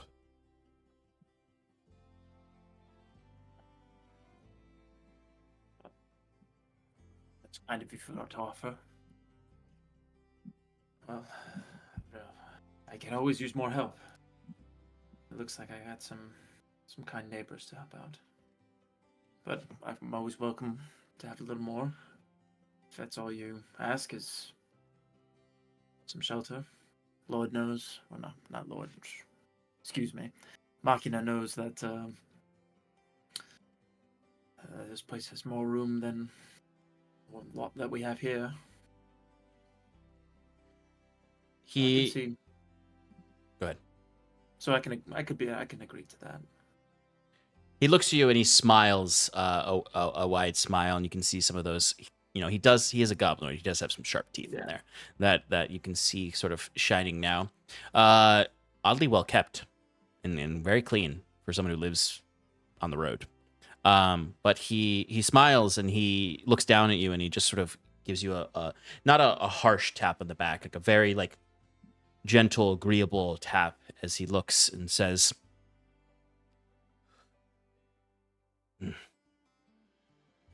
"Fortuitous. Perhaps a good miracle from the lady that I met you today. They'll be on your road." Oh, I was gonna say, just in Septimus' mind, he's not gonna say it out loud. Him thinking that the lady put us together, him feeling kind of down still that he died, and we took this bad, like, battle loss and humiliation, and his arrogance almost costing him his life. Just thinking, if he's for real, maybe Machina brought us together. I'm just taking what he said, but just like putting his own mind up. Yeah. Maybe. Which is exactly what a new faith does. But there is this kind moment. Bruce, you had something for Balfour. Yeah. Balfour, come see me in the field in 10 minutes. All right. Fair enough, Strong John. I'll see you then. In the field? It's freezing out, John. Yeah. It's not too far from the house. Don't worry. And as you all wrap yourselves in these fresh quilts from Granny Lonnie's farmstead, and settle into Septimus's now semi-livable house, we're going to take a break. We'll be back shortly, friends. Thank you for hanging out with us wherever you are in the world. We'll see you in a couple minutes. Bye. For now.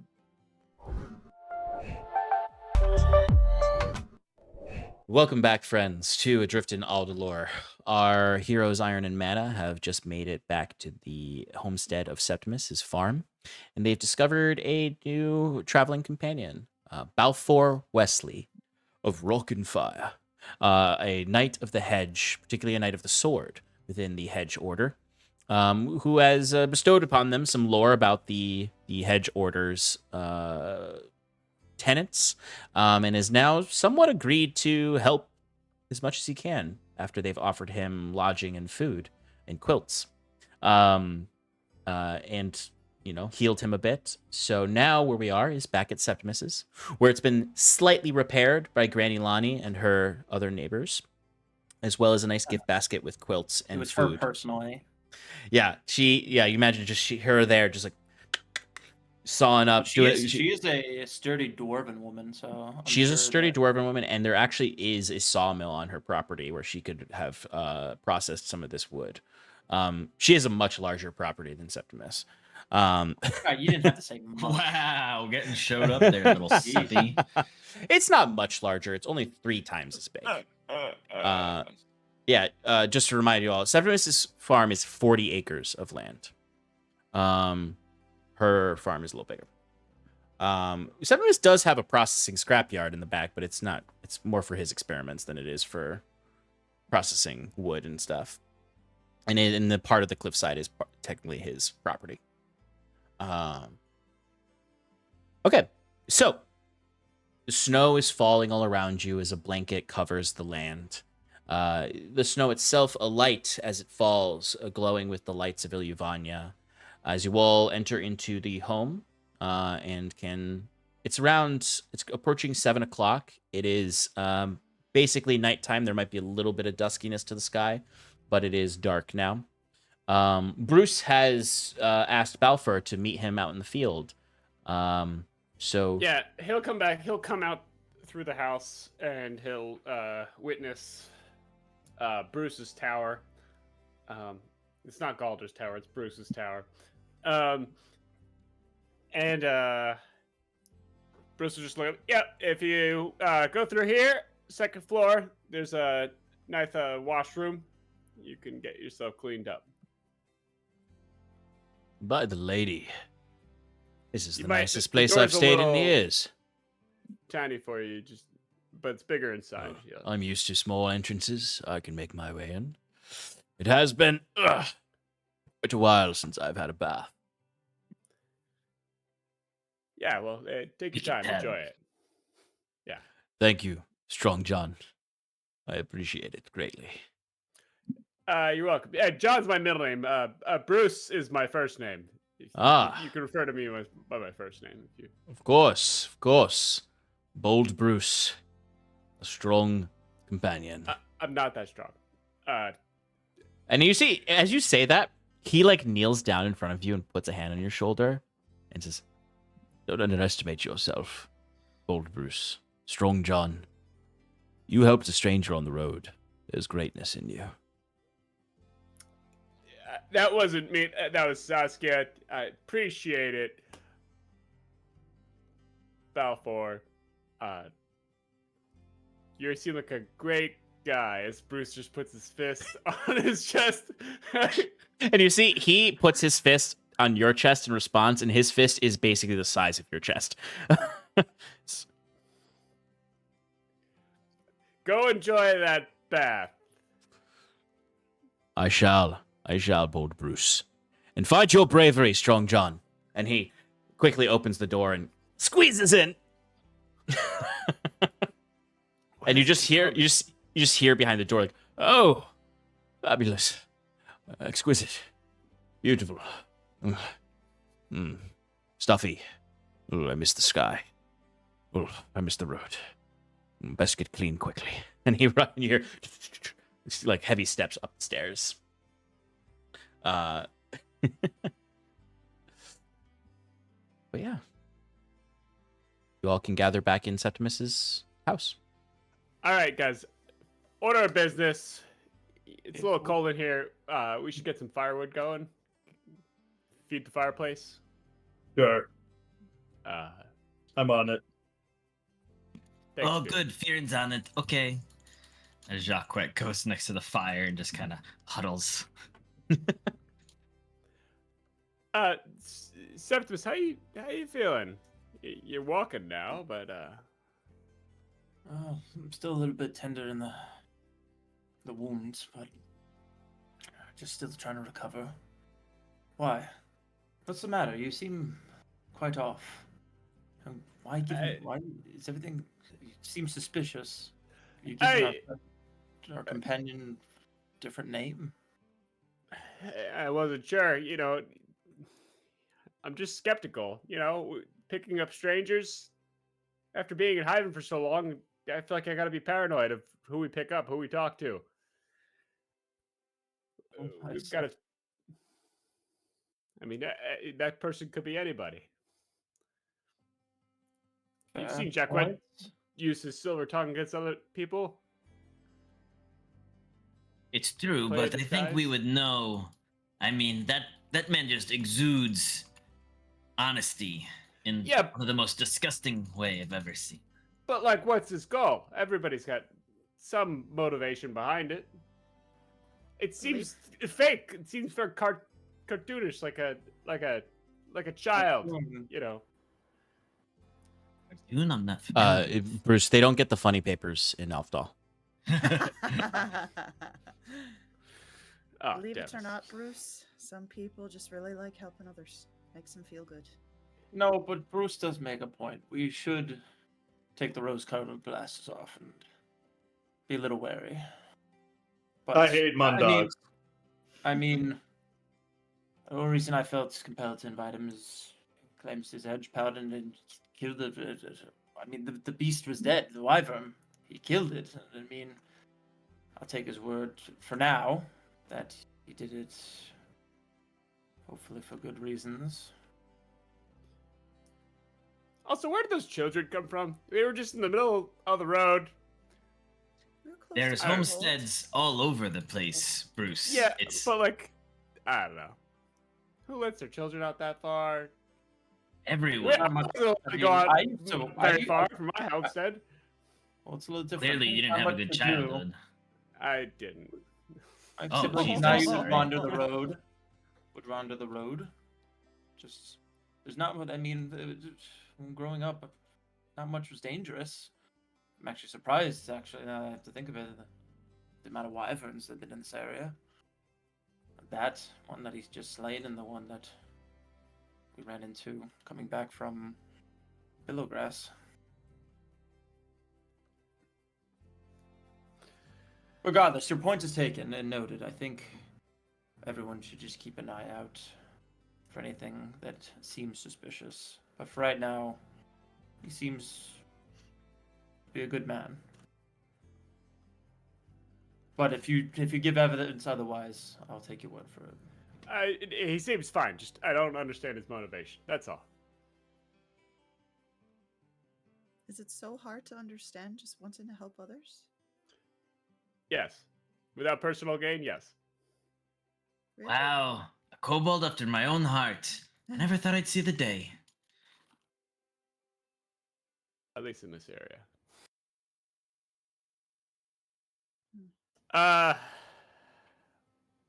What's our plan going forward? Do we want to fix up this place? What do we want to do? Oh, it's gonna be our Alright. new hideout, right? This is where, you know, I pick up put down my sword, turn it into a hoe, and start a new life. Jaquet the farmer.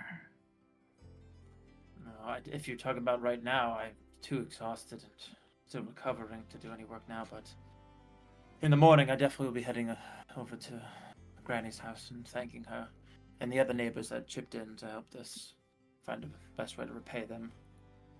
But after that, once I get my full strength, assist them if they're still willing to give it to fix up the rest of this. How long do we wait before going back to Hyven? A month? Is Fyrn back? Yeah, Fyrn, you're back with Firewood at this point. I want to get back to Hyven as quickly as possible. So you have a death wish on your head. No, It's I not just true, actually. I feel that, we haven't lost anything yet. Can still recover this. What do you mean? Just- We lost. We literally lost. Quit with the jokes, Jaquet. No, that's not a joke. We lost. Septimus died. You were unconscious, as was Bruce, on the ground, bleeding out. That kind of seems like a loss to me. I mean, I have to agree with Jaquet. I don't see any reason to go back to Ivan anytime soon. We're all standing here, right? Don't you want what we came for in the first place? That revenge that you wanted for them trying to murder us? It's not like they're gonna stop if we don't do anything. No, they literally said they were done. Yeah, they let us go. specifically said that as long as we don't fuck with them anymore, they won't fuck with us. I mean, hells, they even paid for half of Septimus's resurrection. So why the hell are we running away here? If you're not scared of them anymore. It's not just them. It's Mr. Greaves. Have you forgotten about him? And also, Look, Jaquet's I know family friend that- is also in town too, wanting Jaquet's head. Well, I know that we're not strong enough to fight all of the dangers that are in Hyven right now, but we're not going to get any stronger. We're not going to build anything here, sitting here, putting together a cabin. That's not going to help us achieve our goals. Well, we're We going need to to- the cabin. That's something. Farm, whatever. What are our goals exactly? Right, that's what our goal is to take down Mr. Greaves, and that's just. I mean, we can't even take down the De Leon brothers. They're like the Bayou version of Mr. Greaves. He's got an establishment, a syndicate. His reach doesn't even. His reach goes beyond Hyven. You're not being yourself right now, Jaquet. Oh, I'm being Jaquet. I am my truest self right now. This is Jaquet. Sorry, everybody. Turns out everything else, just as Sass has always said, it was always a front. It's Nope. always been a fucking front. You're not the I'm a man. folk, fake, who- phony. Oh, You're not the man who earned my respect. You know, when we were I'm not a man. I'm a surviving, Trax. when we were surviving on an island, abandoned, after almost dying from an elemental attack, what were you doing? Did you give up? Did you decide to become a fisherman? No, you complained and you griped and you yelled at me the whole time. Because you wanted to survive, because you weren't done. You wanted to be more than what you were. A helpless cat on a wet cat in a Maxie, sandy beach.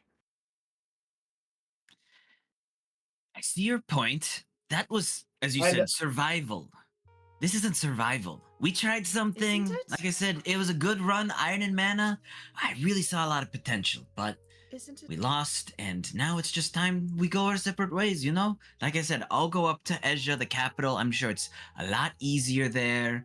I'll just become a bard at some tavern there, live out my So- days. So when you do all that gambling that you love, do you, whenever you take a loss, do you just fold there, or do you keep going until you win?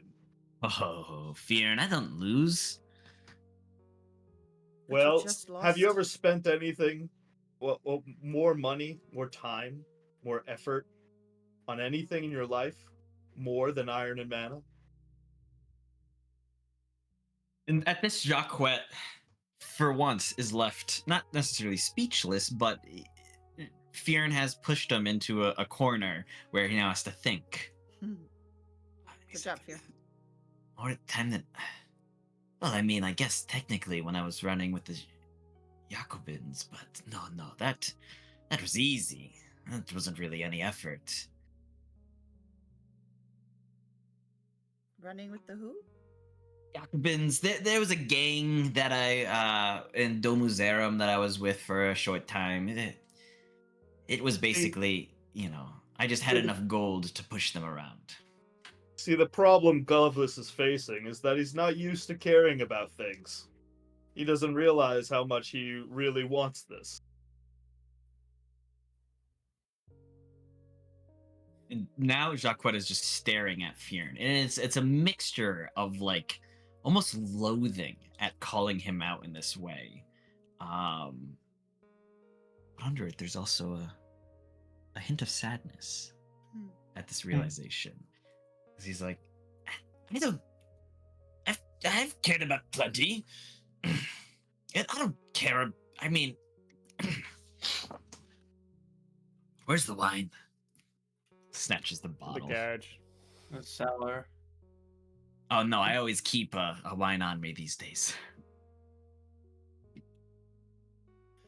I understand that it takes time to heal. You suffered some we definitely suffered some grave setbacks in our last battle. And we're going to need a strong strategy if we're going to continue our work in Hyven. But I believe that if we all work together and play this smart, we can reclaim our reputation and maybe even get strong enough to make a difference in Hyven. Do you all agree? Don't you understand, Fyrn? That's so much work. I wasn't They could talking just- to you. I mean, we could also just take a break for a minute. And also, what's wrong with a little bit of work, Jaquet? You had to work to build your reputation. You had to work to make your alter ego a thing. That was easy. That wasn't work. That was fun. This wasn't fun anymore. We lost. What? How? I don't understand. What is this? What is this? This. You all just come back, and you're like, no. You know, did they call that insanity? Doing the same thing after you failed? You're all insane. That's what it is. I knew it was something about you all. You're all insane. At this, he stands up, grabbing his pack, and he's like, I can't hang out with a bunch of insane people. It's just unbecoming of a Touchard. And he goes to march upstairs to Septimus's parents' room. I'd like I to can't follow wait. him. Okay. Just let him simmer for a bit. To be Yeah, I honest, guess a lot of what he's saying, I kind of sympathize with. He's not used to being. Oh, not you too. What's with all this negative attitude, folks? You make it seem like we need to go back, like it's like something like a greater purpose. I think you're underestimating the powers that be right now. I think you're underestimating us. I think you're both right. I think, yes, we should take a break. We've been going fucking non-stop. But I don't think we should give up either. We've built something. I think we spend some time here, setting up our hideaway, as it were, if you're alright with that, Septimus. Well, that's what I plan to do. To be quiet for now.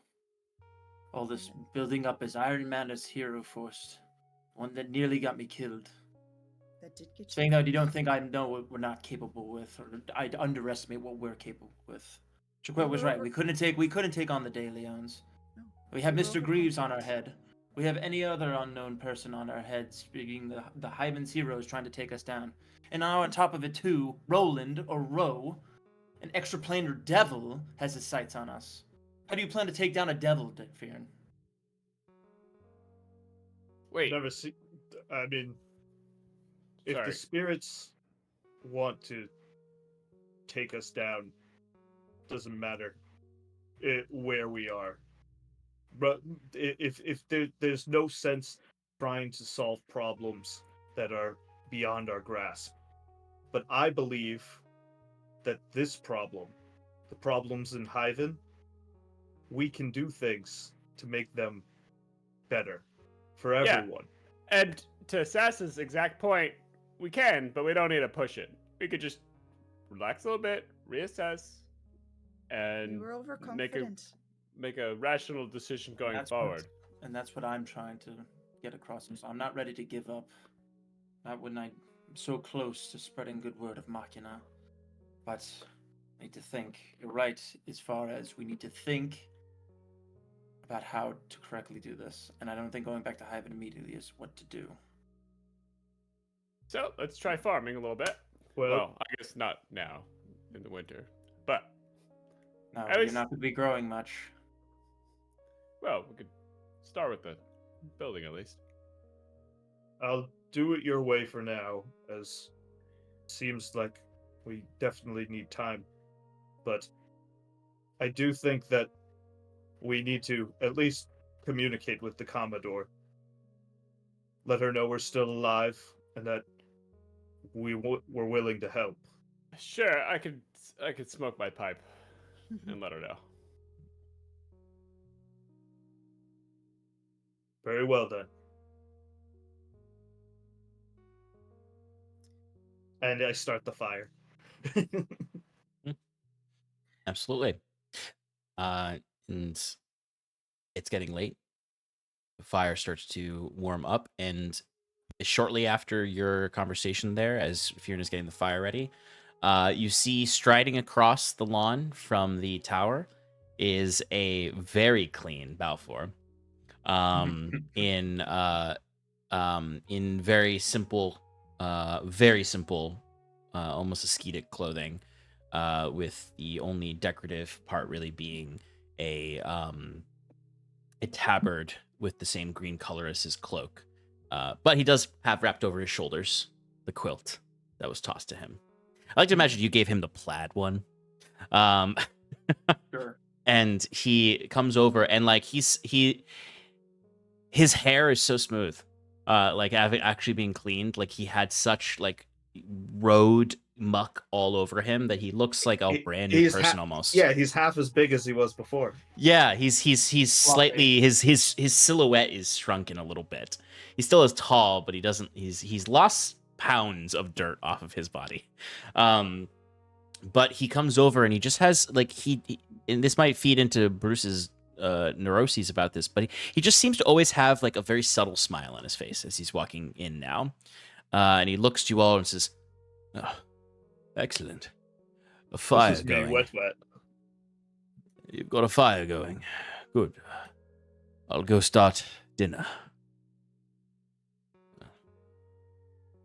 Septimus, do you have any stores here? Are we going to need to use what we have from the road?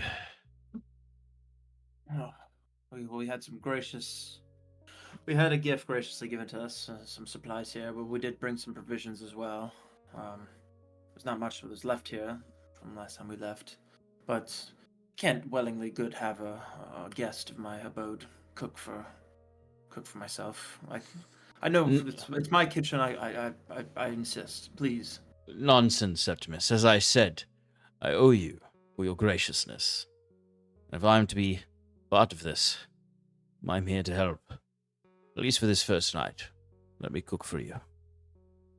Well, you could start with those potatoes that Granny left us. Maybe you can begin washing them and peeling them. As you wish. These would make a hearty stew. Perhaps with a little side of that jam to sweeten it up. Although I saw your eyes on that, Septimus. I'm willing to share, although it is one of my favorites. I was right about you all. Good spirits. Well, if anyone would like to join me in preparing dinner, I'll be going and cleaning and peeling potatoes. He takes the bag of potatoes from the basket and heads into the kitchen area to start prepping them. Is there like any sort of like sweet or chocolate or something in the basket? Avenirian Void Jam. Oh no, that's Septimus's. I'm not taking it. The closest thing to a sweet would be there are some Fruit? What'd you say? Like grapes or something? That's exactly what I was gonna say. There's some fruit that's wrapped up in there that you can grab. Yeah. I want to grab that, and after it's been like maybe like 20 minutes to a half an hour, I want to go find Jaquet upstairs. Yeah, as you head up with the fruit upstairs, you would just hear like, "Oh dear!"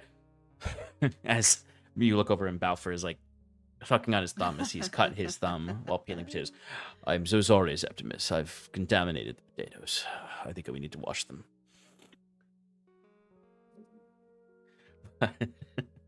Anyway, Jaquet, what are you doing upstairs? Jaquet is upstairs and he's got a the lantern going with oil in it as he's just kind of like fiddling around in the room trying to like organize it a little and like bring a bunch of like clothes and stuff to like make the bed as heavy as possible to sleep under, as he's just like muttering to himself. And you would notice, you know, clearly an unseen servant is moving around him, doing most of the work as he's just like, stupid, insane. How did I get cut up with this lot? I just, so fucking cold. I'll kind of like just lean in the doorway with the quilt around my shoulders holding the fruit, and I'll just watch you for a second before just kind of like knocking gently on the door frame. So how about those secrets? Uh, yeah, sure. I guess I did agree to that. Yeah, come in, I guess, to Septimus's parents' room. Where should we sit? Is it okay if I sit on the bed, or do you want me to sit on the floor? Let's ask his parents. Oh, wait, they're not. I don't actually know what happened to them. Did they? And then he like leans into her, and you can smell the alcohol on his breath. Mm-hmm. Did they die? I kind of forgot his backstory. Yeah, I did. Oh. So I wouldn't make those jokes Hmm. if I were you. Here, and I'll just like hold out like a couple of grapes that were there. Ah, grapes. The impetus for one of creation's finest drinks, as he is gesticulating with the wine. And pops one in his mouth. So how about we try something like this? One grape, one secret. We could start simple.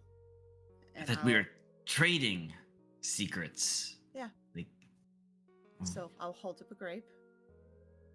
I'll look at it. Say, I am left-handed. And I'll give you the grape. Jaquet plucks it. He's like, I think the concept of trade is a little lost in this bargain, but okay. So do I eat the grape now? Is that... If you want to. Puts it in his mouth. And then he takes a grape and he goes, first off, I kind of noticed that you were left-handed. Not much of a secret. So maybe reconceptualize what you think of secrets. But here's a secret. Oh, I think I've told you all this, but my family's rich. Like, out the ass rich. Like, platinum is our currency rich. So, and he hands her the grape. Also something I kind of noticed. But like I said, we're starting simple. And as I chew on the grape, I don't know if you'll pick up on it, Jaquet, but I'm just like letting you talk and like letting you make those jokes, but I'm not reacting to them. I'm not giving you a rise. I'm not giving you the fuel that you're trying. I'm not letting you deflect. I'm just letting you talk. Right, I'll pick up another grape. Do you know that storm that came earlier? That came just suddenly as we were leaving Haven? The one yesterday? Yeah. Yes. That was me. And I gave him the grape. And he pushes us back and he's like, no. Elaborate. What do you mean that was you? I made that storm appear. You did? With power, I did. I went where I went yesterday. I went to the temple course, and I went to the elemental temple. And I'm actually not quite proud of this part. That's you know how I drank from the water in the cave that we climbed? It made me more powerful. Right. And it felt great. It felt so good. I felt like I belonged. I felt like someone cared. You know, and people were looking up to me. And I just got scared knowing that, you know, Septimus had died and Fyrn and Bruce were so close to it. I didn't feel powerful enough to maybe to stop it from happening in the future. And we lost, like you said, so many times. We lost. Yes. Thank you. So I knew that was the next place that she wanted me to go and drink. I figured, well, maybe I'll get a little more power and maybe protect everybody a little more. But when I went in, she got greedy. And she made me drink so much of it. And as I was drinking, I was like sucking the warmth out of the temple. And the spirits that lived in there scattered. They were afraid. I corrupted it somehow. I fucked it up.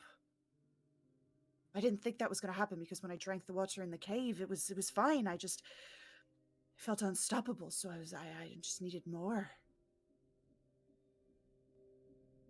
So I fucked up really bad and pissed off the kind caretaker that was there. And I just ran out of there, just buzzing with energy, and I had to let it out. I couldn't stand just being there alive with all that energy, all that power. The next thing I knew, I was up in the sky, floating above Hyven, above the sea. And I just reached my hand up and let the energy flow. And that's when the storm came. And to be honest, it's so fucking terrifying. And I hold out the grape again. You see Jaquet's eyeing you with a look of almost admiration and awe mixed with like a little bit of fear as he looks you up and down and he goes, okay.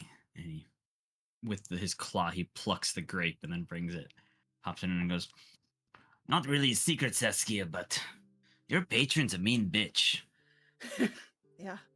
Yeah. Powerful. And I guess plucking another grape, I guess maybe that's another, I don't know if it's really a secret, but maybe I don't fully understand the bargain I made with her. I actually don't really remember it, Jaquet. I don't remember anything beforehand. I don't know who I was. I could be a fucking princess for all I know. I could be richer than you. Unlikely. But you're from Gwenville, right? I don't know. I don't know. I walked around, before coming up with all these fucking stories and trying to make myself more interesting. I have no fucking idea. I'm just making it up as I go. I have no idea who I am, Jaquet. None. Well, trying here's to a figure it secret out. for you, he says as he offers out a grape. It's not about who you are, but who you're going to become. We write our own stories. Who cares what happened in the past, right? Yeah. You've got these powers from your patron. Use them. Yeah. I kind of really liked it, though. As scary as it was, it felt really good. I'm sure. But also, that's not how the secrets work. I'm not taking that grape. It needs to be one about you. Fine, and he eats it and picks up another one. He goes, okay, another secret about me.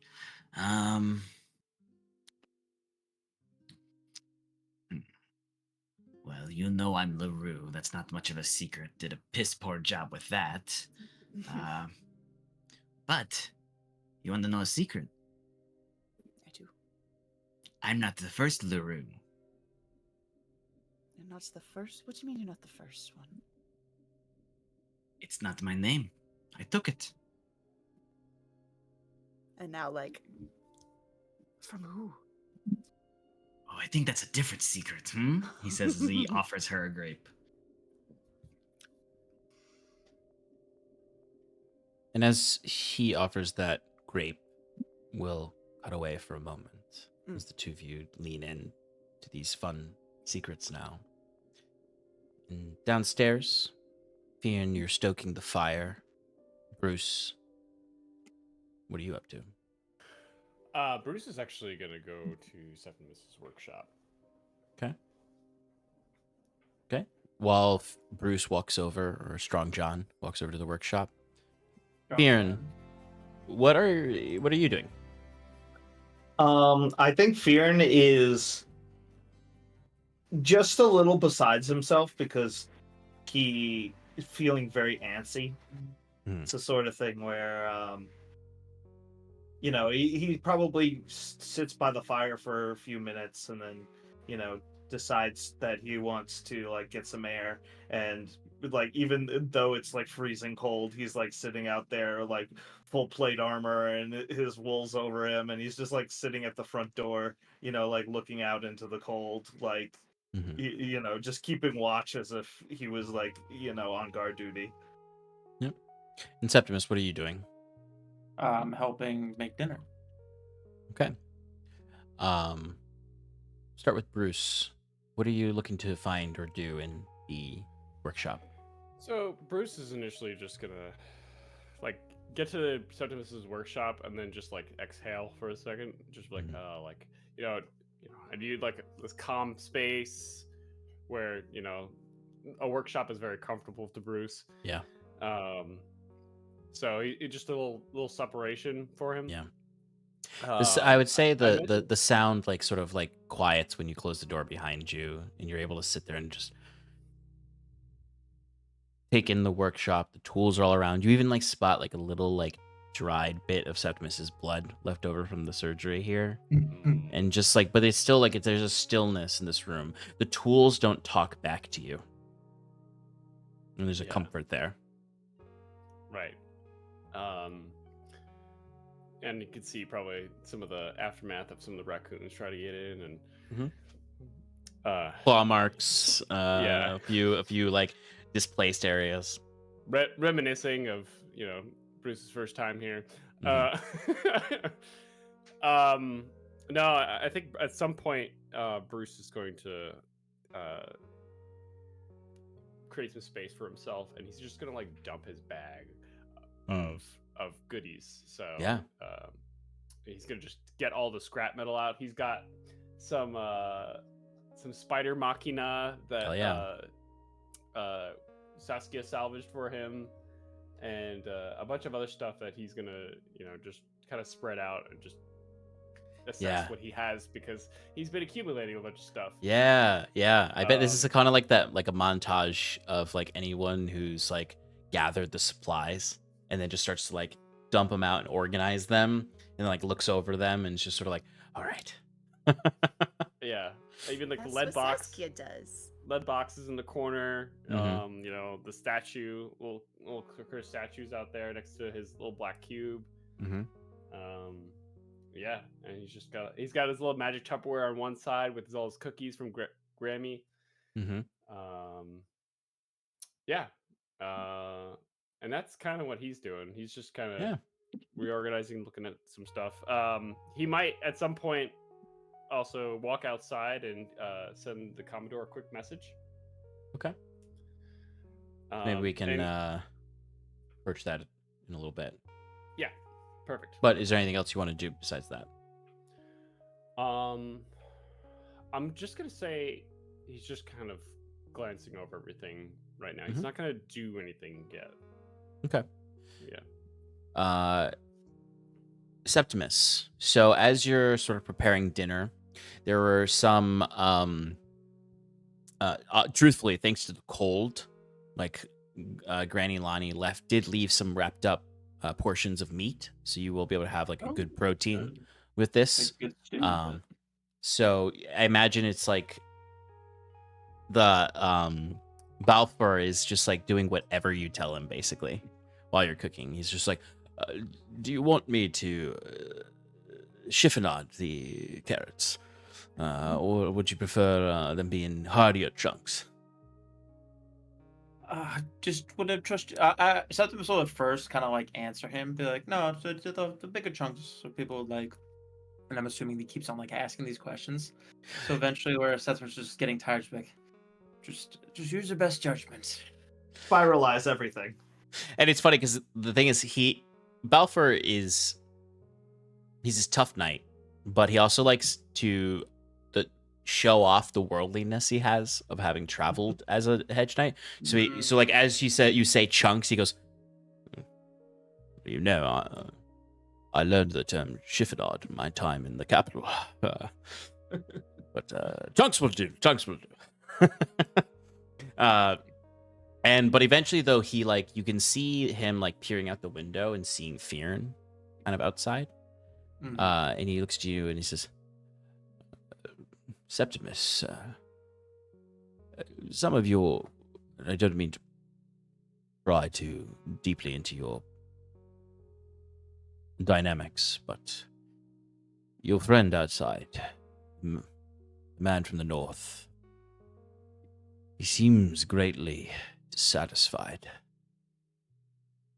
There's discontent within his heart. Mm. What do you mean? Well, the way he shows subtle resistances, but also just look at him. And he kind of points with the knife at the window, and you can just see Fyrn, I imagine, antsy and out in the cold, like just being generally frustrated. Unless there's something else you'd like to add to what Fyrn's doing out there. Play. I mean, he's just like he's probably like on the deck, like I don't know. He's staying cold, but he sees that like something's damaged or something like that, and he starts like trying to like shove it into place, and like kind of just it looks like he's venting a little bit. Like Yeah. he's not like outwardly like punching a wall or anything like that. Yeah. But it could be the sort of thing where like if he sees a tree, he'll like kick it or something along those lines, or Mhm. try and get some maybe shake it, trying to get some fruit down from it or something along those lines. I don't know. Yeah, you just see some like rotten fruit drop down from up above. Yeah, and then he like picks it up and throws it away and just keeps doing that over and over again until there's no fruit left.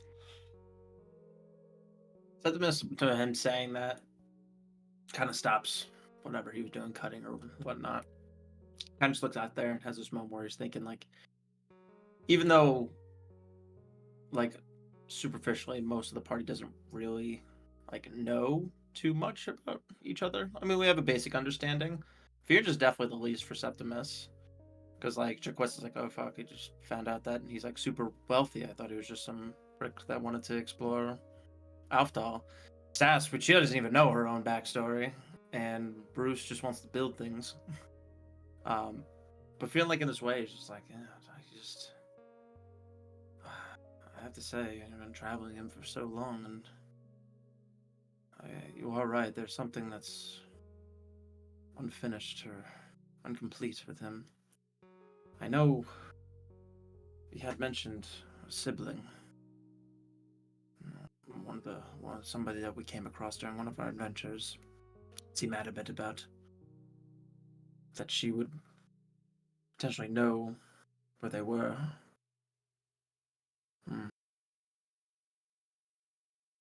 But I can't really say exactly what he's looking for. And maybe that's a fault of myself.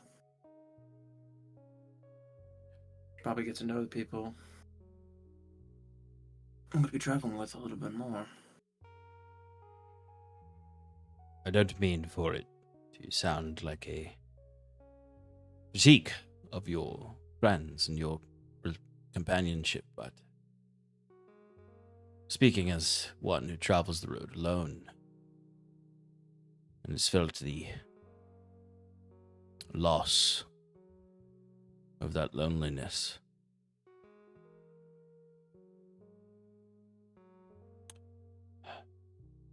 get to know those around you who matter, because they'll be gone before you know it.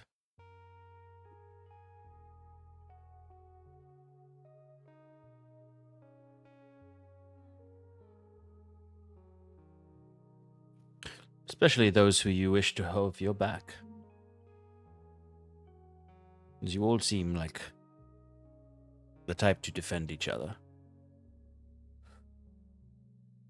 It's good to know what you're defending.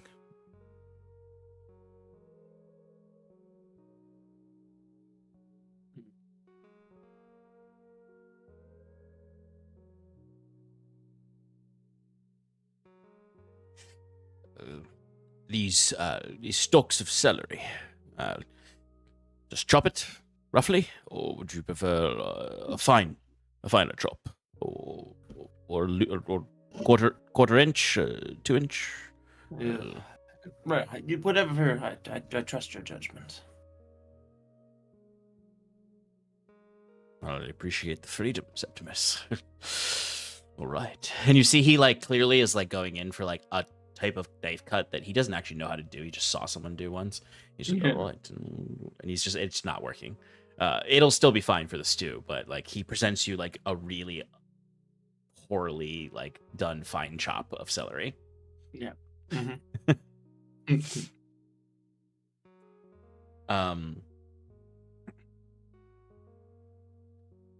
But back up in the secret room, is there any further secrets you'd like to play out, or would you like to let that trail into the dinner part of the evening?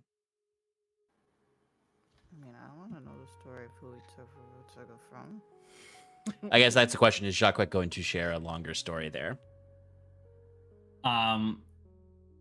He needs one more secret from Sass as he goes, that's another secret. Nice. This is the PvP I was hoping for. Yeah. All right. I can give you one more, but it's a really good one.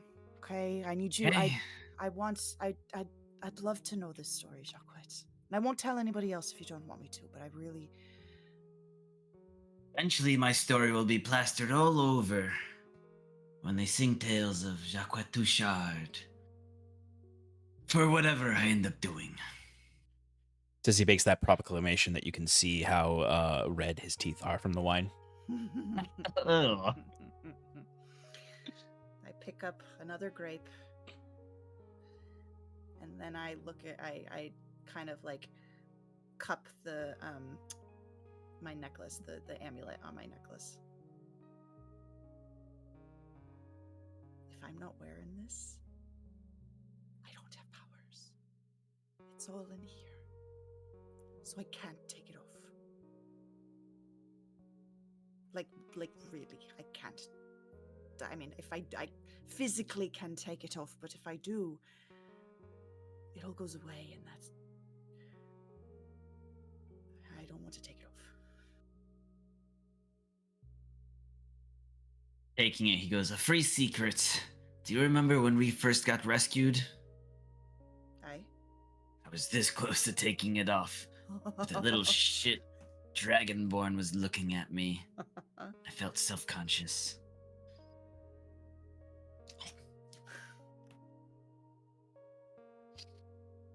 So who did you take it from? Who did you take the name No, from? no, Saskia. Oh, come on. It's not the story. The story is this. As he plucks up a grape, and he's staring at it very thoughtfully as he goes, My secret is I was in love. Really?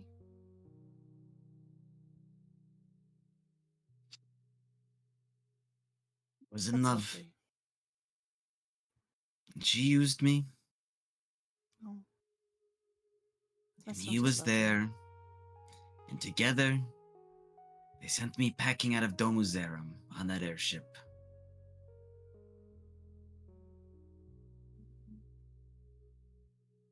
So you were leaving heartbreak on that ship. It was leaving a shitstorm, is what I was leaving, Saskia.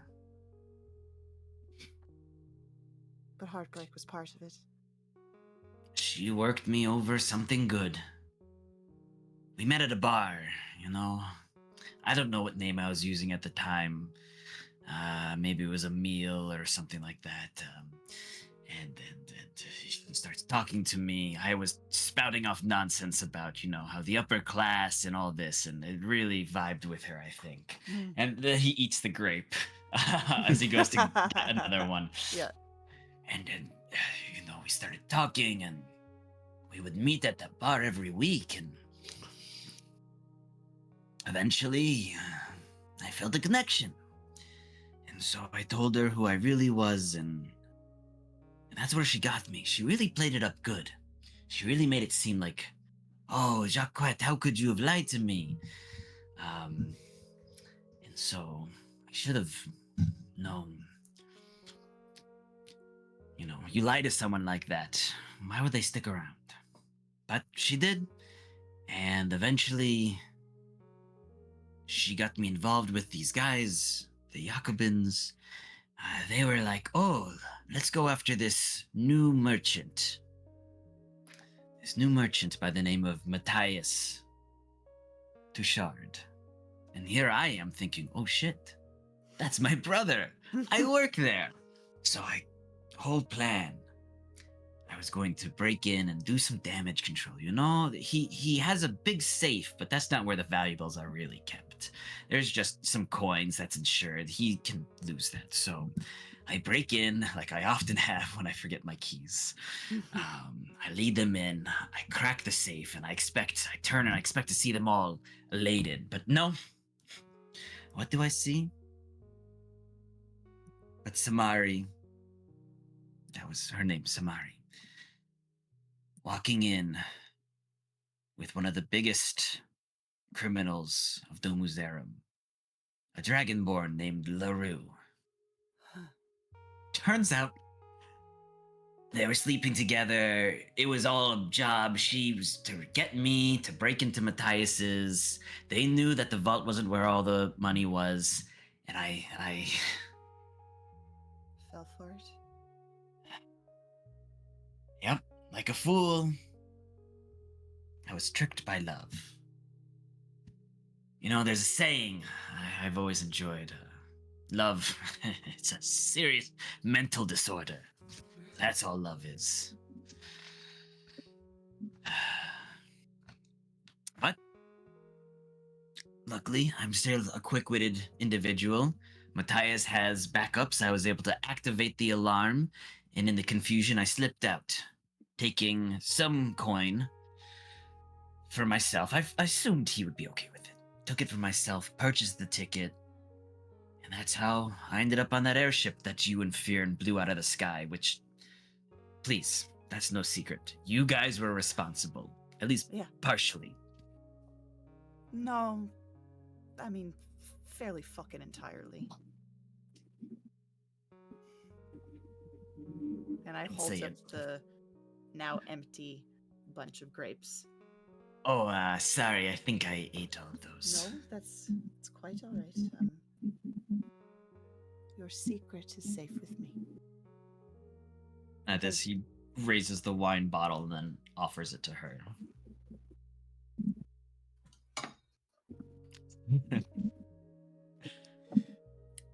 Oh, fuck. It's been sitting a while.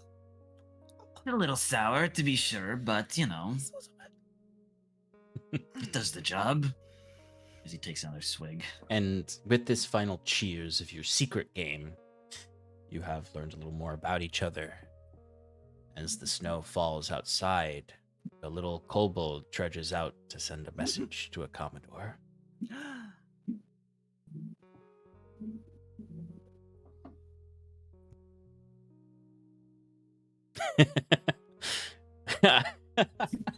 He's treating this magic item like a freaking vape. The vape of sending, bro. The vape of sending. I can make a ship. Commodore! We fucked up. I need to get a pipe. I don't have one. I know, dude. Commodore, it's Bruce. Iron and Mana had a run-in with De Leon brothers. Lost. We fled town. We may be back. You have 2 more words. Love you. Stay safe. Get good. Stay safe. The puffs of smoke exit and float and disappear into the air as the words join them to the ears of the Commodore. You would eventually hear a response.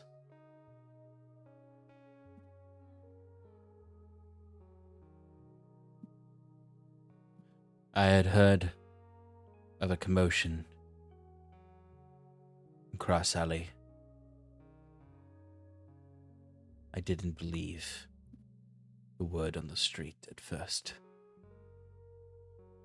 How could my champions have failed to those backwater cats? Leonins. Stay where you are. If convenient,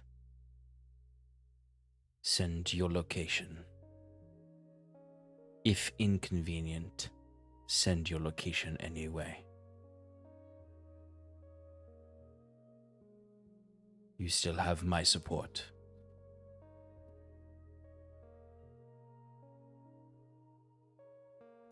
At this, Bruce is like, I don't know about this. This is the first time Bruce has been like, Bruce has always been skeptical, you know, kind of on Jaquet's like plane of like, Yeah. I don't really know, but I'll still go with it. It's perfectly fine if we keep going with it. This is like the first thing he's like, him and his paranoid brain, like, Yeah. no. Bruce is actually not going to resend anything. Okay. Well, he can't, right? I could cast again, but I'm not going to. Oh, I thought you only had one cast of that. I got 3 Mhm. casts Oh. of it. 3, and it's a 1d4 on Dawn to recharge. Yeah. Good to know. Can abuse that more. I Mhm. mean, Mm-hmm. Good. So Bruce, you hear this all into your mind, and you, as you're sort of, I imagine, like standing out in the snow, the little flakes dropping around you in the cold, you think about this. And as you said, perhaps it's your own paranoia, perhaps it's Jaquet's paranoia, perhaps they're just mingling together in a horrible concoction of paranoia and fear. But why does she want to know where you are? You know? She just ask when you're coming back, right? And she wants to know where you are. All right.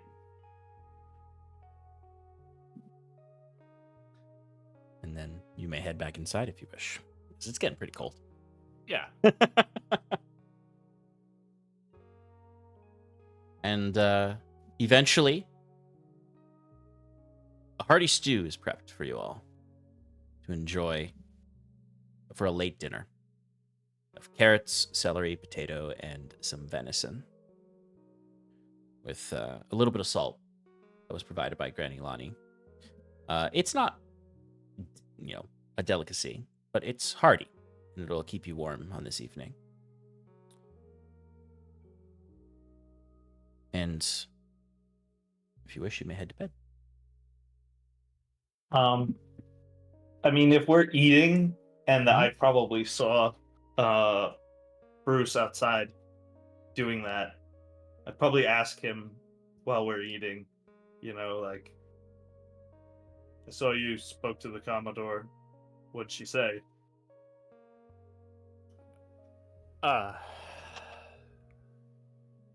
She said stay safe. She did hear about our run-in.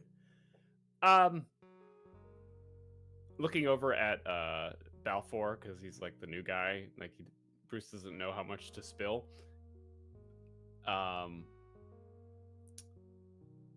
She wants to know where we are. I did not disclose that information. Saskia chokes on whatever she's drinking. What? Yeah, Why? What? that's a bad idea. I Yeah.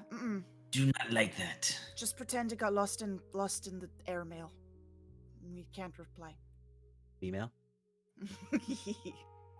Well, does she want us back? No. She said to stay safe and kind of stay low.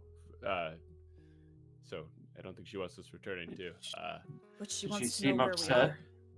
we are. No. It's she was a little upset that we failed. Join the club.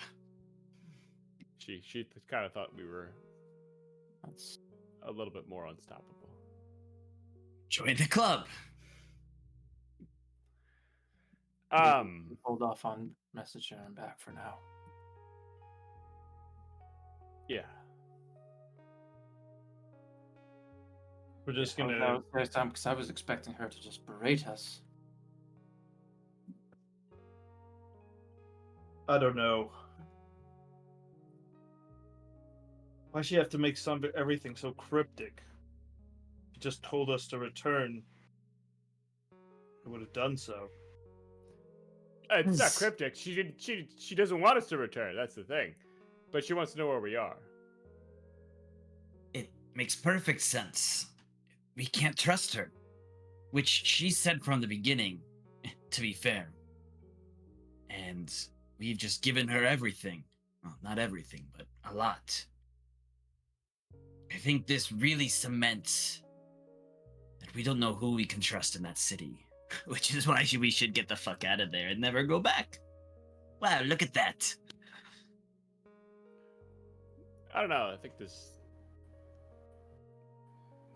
a lot in the academy we should really utilize. Take advantage of for her. I don't want to be seen as cowardly as never returning. Please, people will forget about us in like a year or two. You're only cowardly if they remember that you did something cowardly. Always reinvent yourself somewhere new. And just because we don't trust the Commodore doesn't mean we can't continue to use her. And use her. What way were you thinking? Well, I mean, we can limit the amount we tell her. You know, we act like we're on her side. She gives us the benefit. Like these little badges, for example. We did some things for her, but... Yeah, I have a feeling she might want to revoke them, though, since we failed. maybe, but we still own them right now. I feel like she What would have are they said up to? that outright, though, and there's no reason for her just to lie about that. Unless she's trying to put us off guard. Though, I mean, if she was any kind of intelligent, she would know that you have a homestead out here, Septimus, and she would probably put two... We're not safe here. Probably not. I mean, they know about this building as it's in the way for that railroad, right? Well, I don't know if the Commodore necessarily knows about the plans going specifically right through here. I'll also remind you, just as a courtesy, that the Emil was seeking information about the Commodore under her nose. There may be some distinction between the governor and the Commodore as far as their opinions of you and their uses of you. Right. Well, then if here isn't safe, where the fuck do we go? The moon? That was Yeah, a joke. That was a joke. I want to make that clear. I'm not actually proposing we go to Ilyvanya's crescent moon. No, I think I'm- I think we're safe here for quite some time.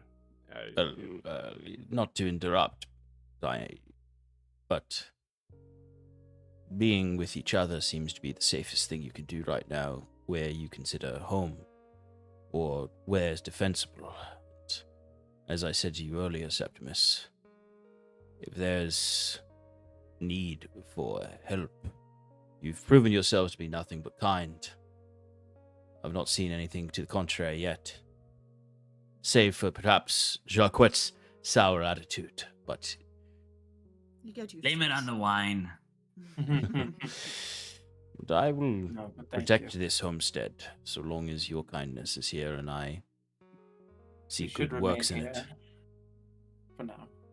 Are you serious about that, Balfour?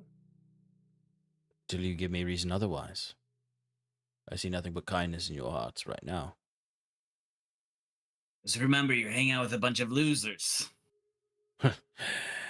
Oh, there are many within all of the nations of this continent that would consider the Knights of the Hedge to be losers, as you said, given our beliefs. Can't be a loser if you're slaying wyverns. Oh, Or there's selling much, our there's much families. truth in that. Hugo, though. He takes a drink.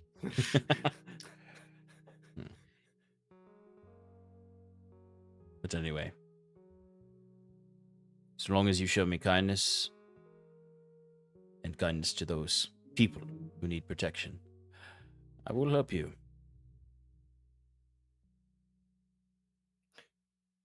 What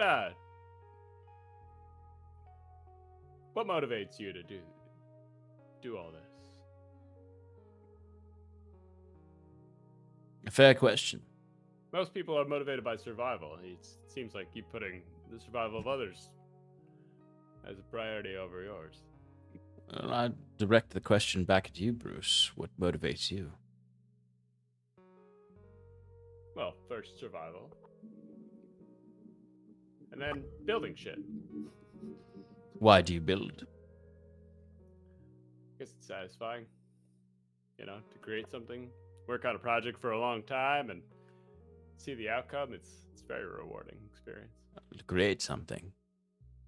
Something new. Something whole. Something from your mind. Right. I mean, you, Saskia. What motivates you?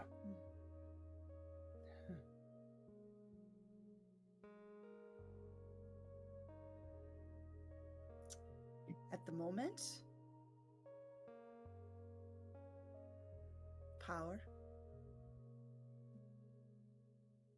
A dangerous motivation. Yeah. I see kindness in you. Wouldn't have stopped on the road if it wasn't there. Yeah, helping people does feel good. You of the North. White Eye. What motivates you? Fyrn's quiet for like a long pause and then says, "We need to go back to Hyven. We'll not lose another home."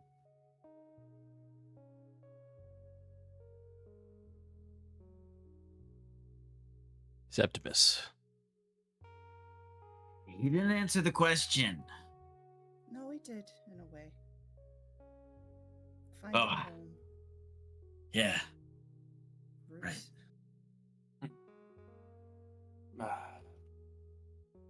Knowledge.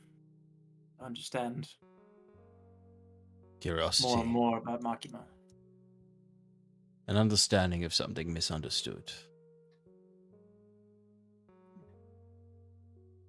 Jaquet.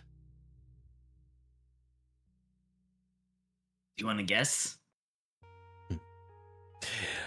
I have a few. Fear. Oh, please. What? And he like gets up a little and like stumbles and spills the wine. He's like, ah, shit, fuck, god damn it. You made me spill my wine. Fear? What? No, that doesn't. I can see a man running from something. And as he says that, Jaquet, you get this flashback to Bjorn saying the exact same thing. Hmm. That's for sure you'd say coin. No.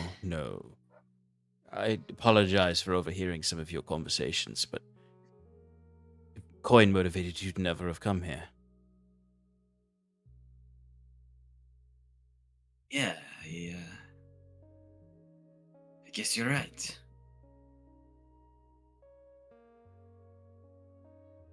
And with that, he kind of like slinks back into his quilts and skins that he's got bundled around him. I do this demonstration not to expose any of you or to humiliate you or anything like that. These are all valid motivations. But Bruce, I demonstrate this to show you that not all motivations are born of survival. Not all motivations are born of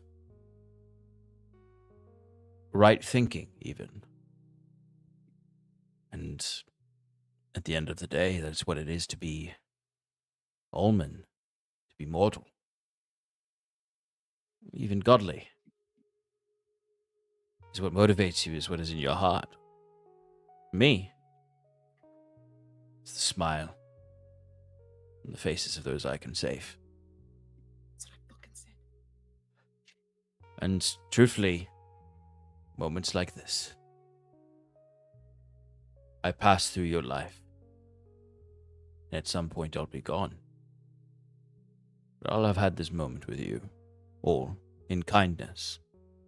And I'm no longer a stranger. I'd seek to make friends of the whole world, if I can.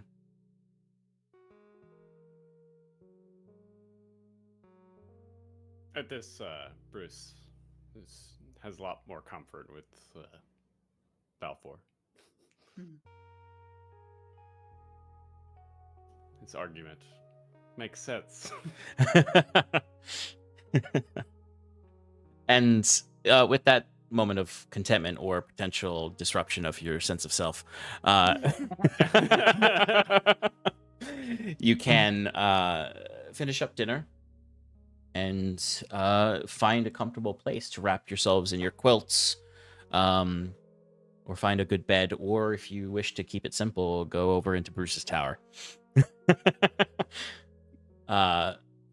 Is it temperature controlled over there? Yeah, it's perfect temperature. Oh, fuck this place. It's got the exact amount of odons you need. Oh, amazing. That's what I'm going to. The bath Yeah, might imagine- be a little messy. Imagine Jaquet walks in and immediately just discards all the blankets, clothes, and furs that he's accumulating and goes, "Oh, it's wonderful in here. Oh, Bruce, you're a saint, an angel. A celestial. Mhm. Are you? No, of course not. I'm in the pass out now." As Jaquet finds his bed, and you all may find your beds in a space, unless anyone wants to stay in Septimus's place. Fyrn will stay in Septimus's place, watch the fire, make sure it doesn't burn down. I mean, Septimus will too. Balfour Bruce? actually will also stay in Septimus's place. He enjoyed the bath, but he has a preference for being closer to not a artificial tower. Bruce He might fall. profusely says no offense to you, Bruce, about it. He's like, I don't mean it. It's truly the bath best I've had. But it's just, I feel a calling to stay here. It's a little too stuffy. I don't take any offense. I'm offended. Bruce will actually fall asleep in the workshop unintentionally. Of course, absolutely. So you all find your particular place of slumber. While you're doing that, I would ask everyone to give me a Constitution saving throw. Oh boy. He poisoned us. What was in the stew? No. You'll never know. I'll never tell. All right, Fyrn, what'd you get? I got a 25, Sean. Okay. Septimus, 9. Bruce, 22. 22. Okay. Sass, 15. okay. Jaquet, 15. Twinsies. Okay. Jaquet, you can put on slightly creepier music. What kind of creep are we talking? Like fiendish creep? Yes, exactly. Mechanical creep? Okay. Spoilers. Sorry. I'm just kidding. Fyrn, since I imagine you're right in by the fire in the main entranceway, you would wake up first at this. Shortly after Bruce, you will wake up from hearing this.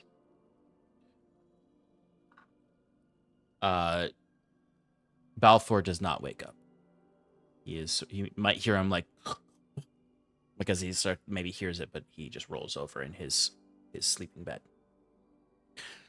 Fyrn, you open your eyes as you hear just like a very quick, like the sound of something crunching, stepping onto something. Almost like claws clattering against wooden beams or something. You open your eyes and you look around for the source of it. The fire is cindering out. You can just hear sort of the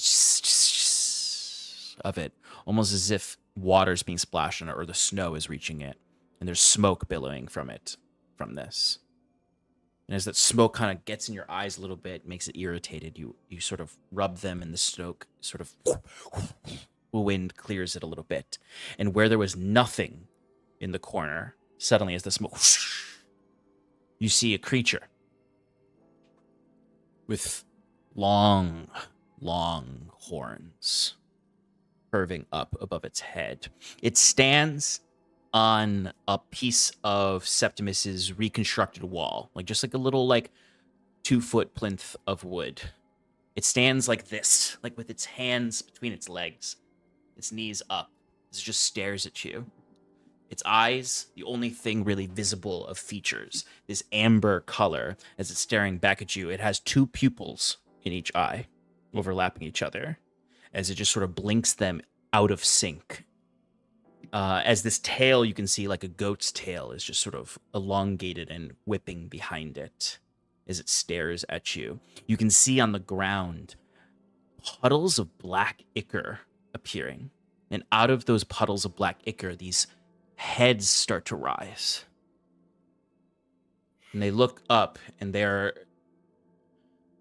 either pale in complexion with this harsh black outline almost, or black completely with this harsh white outline as they grin suddenly with these massive smiles filled with teeth, elongated, far too large teeth, as they start to slowly just quietly laugh.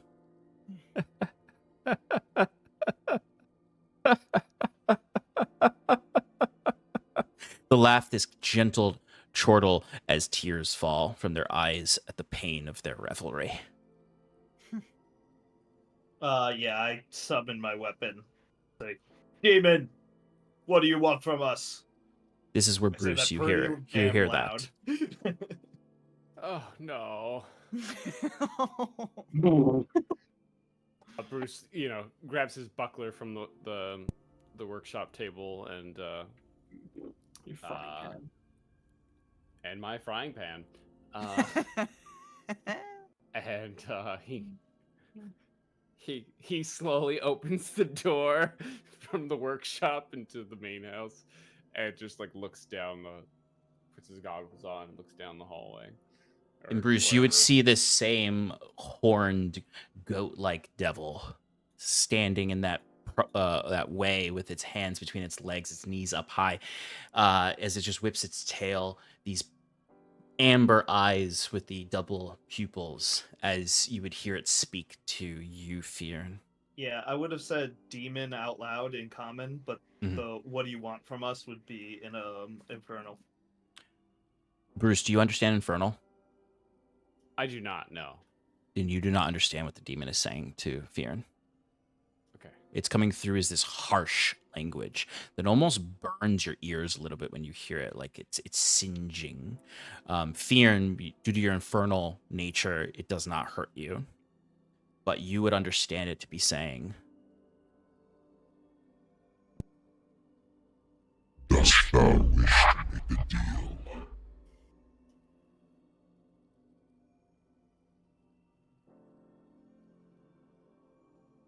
No.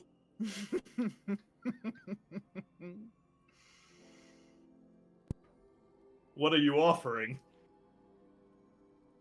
My master offers you the ability to seek what you seek. To gain what you desire.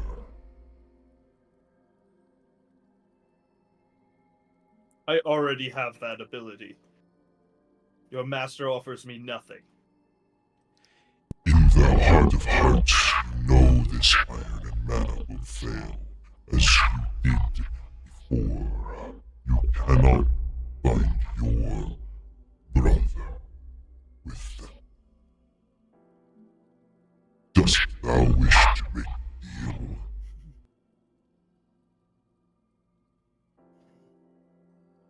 This clan is different from the one before. They are all outsiders, their own ideals and wishes, but I feel stronger with them than I ever did with anyone else, even my brother. Is Fyrn responding in common or infernal? Still infernal. Okay. While they're exchanging this infernal language, Bruce, what are you doing? Bruce is actually going to stay still and Mhm. just listen, because as far as Bruce knows, Bruce is just like wide-eyed. Like, Mhm. why isn't Fyrn attacking this thing? Fyrn Yeah. attacks everything immediately. Why is he talking to it? And in a language that he also doesn't understand. He's conversing with a demon. So, as far as Bruce knows, Bruce is freaking out a little bit. Yeah, and Bruce, to expound upon your freaking out as you're listening to this, just slowly entering the periphery of your vision, floating out of a pool of black ichor in front of you, is one of these heads. Just slowly. And they're like, these heads are bald. They're exaggerated in their features. Their eyes are quite small, and you just hear this drooping, droning.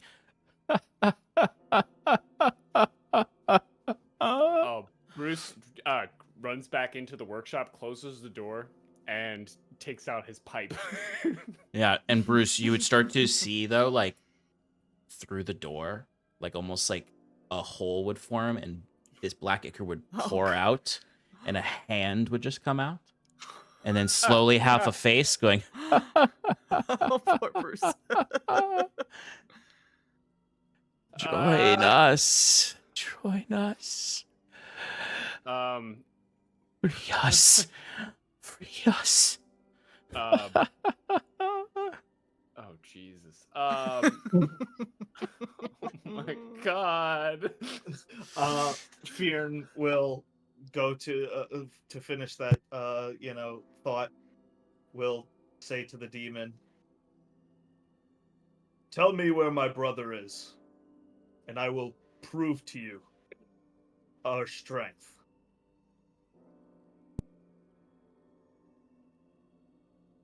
What? Foolish, headstrong, stubborn. Your fate is loneliness and abandonment. But my master is curious. Strong wills, stubbornness are his favored friends. Your brother is north. But you will find death without my master.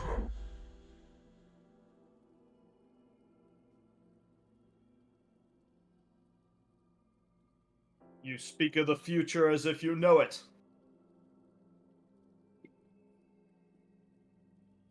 How can you be so certain?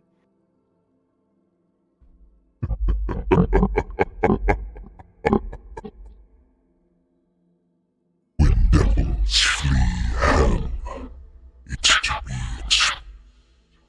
But when angels flee from the heavens, all should fear what is.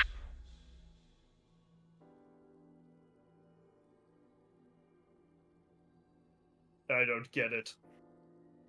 But you're wrong. I will never be alone again.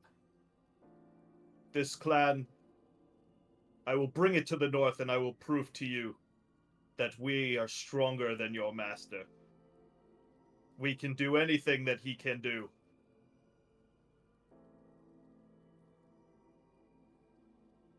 Thou hast chosen death.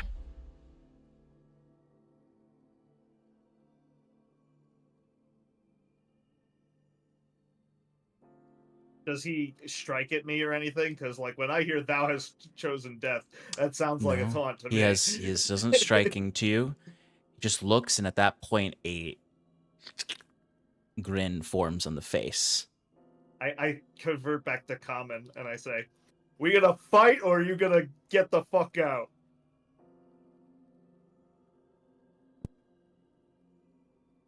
I have enjoyed the reprieve from my revelry.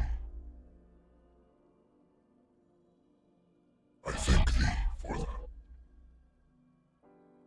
But my suffering must continue until my master will free us all. And the smile forms again. Is this smile like familiar in any way? Like perhaps from like a painting that I saw? No, I mean it's generally there. It does like invoke some thoughts towards the several motifs of smiles you've seen throughout your adventures, but this creature seems to be in an. I mean, I got a wicked smile too, you know. This creature seems to be in a liminal state of forced revelry and freedom. Right. Where it is looking at you, and the last thing it'll say to you before it potentially disappears.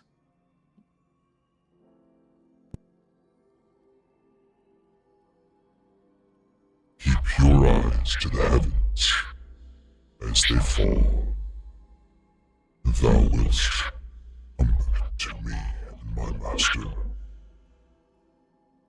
When all else is lost.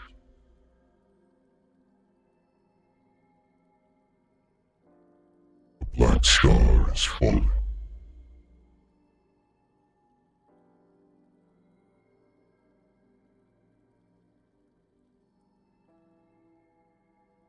And then these faces that have been floating up, these, because it's a ghost day, these spirits stuck between two realities just suddenly sink back into their ichors as the creature's smile is there one last time, cocks its head, and then the smoke and it vanishes. I like to spit on imagine that. Septimus's floor. I like to imagine that the one that Bruce was in the workshop, like right when that happened, Bruce like finally got the courage after backing up into a corner just to like go smack it with the frying pan, and then it's turned to smoke. He's like, got him.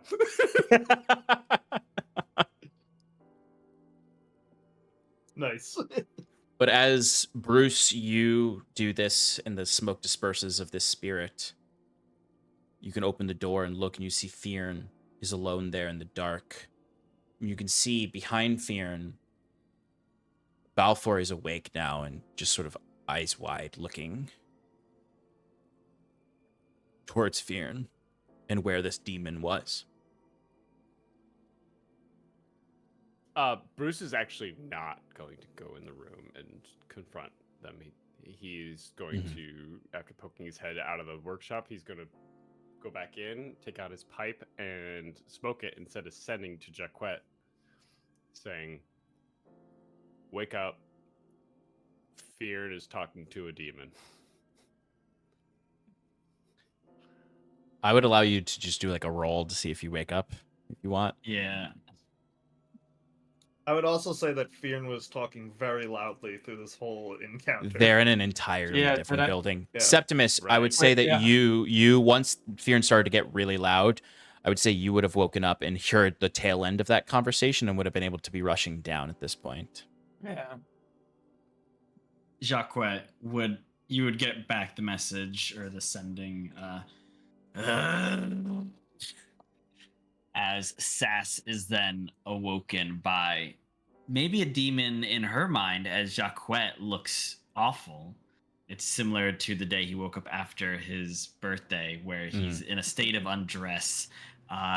His whiskers all askew, a little bit of drool like matted down the fur by his mouth. He goes, "Bruce says Fyrn's devil. What the fuck? We gotta. What?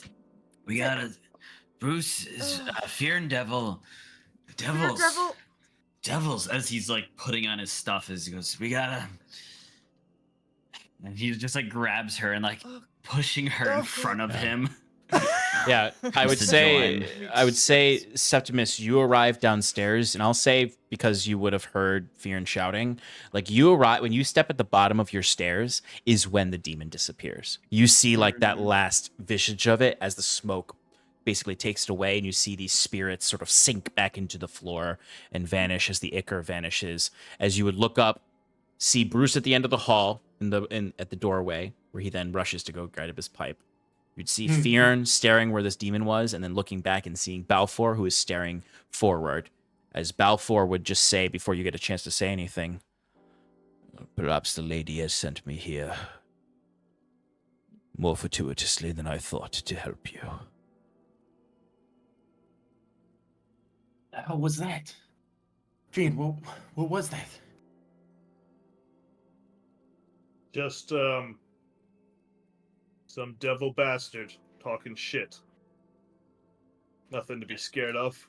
Oh, Jaquet, get the. And then you get the just fuck hear off. I don't think there's actually a front door, but Sass gets pushed in, and Jaquet's behind her, like, "Where is he? Where's the bastard?" Where the fuck? What the fuck? Run- There's a gone, fucking devil. run away. What the fuck's happening? Who's talking to devils and why? What did it want? Wanted to make a deal. What? It can't just choose anyone. Why is it choosing you to make a deal? Something about maybe my fate being You all die. might realize that this is the fourth devilish offer amongst the five of you. Yeah. Septimus was gonna be like, was he offered him by half of his master? Yeah. That And did they have an eerie smile to their faces? As if they were being tortured? yeah, we're talking about the same person here. It was very obvious. He was talking about revelries and Wait. torture and suffering. It was right up the same alley you've been speaking about. So how many of us is that? See, this is what I mean. Septimus, Jaquet, Fyrn. Oh, come on. I don't want to see a... Oh. What's that? Was it me? Was it you, What? Bruce? I didn't see anything, no. I mean, No, I you did talk- just you now. You just talked to me. You didn't offer me anything. You just talked to me. Well, still, Roland has been tracking us down It's infiltration. ever This is since what I I'm met talking him about, on that isn't it? airship. I did get some good Omnipotent. information, though. I don't know Which if it's is? trustworthy, but he mentioned that there's a possibility my brother is to the north. And you believe him? A fucking devil? Demon? What the fuck? I don't know. I can't say for sure, but if things are as dangerous up north as if they claim to be, I don't like the idea of my brother being up there without protection. I mean, if your brother's got a name, I can contact him if you want me to. 2 birds. 2 birds. I doubt he'd want to speak to me.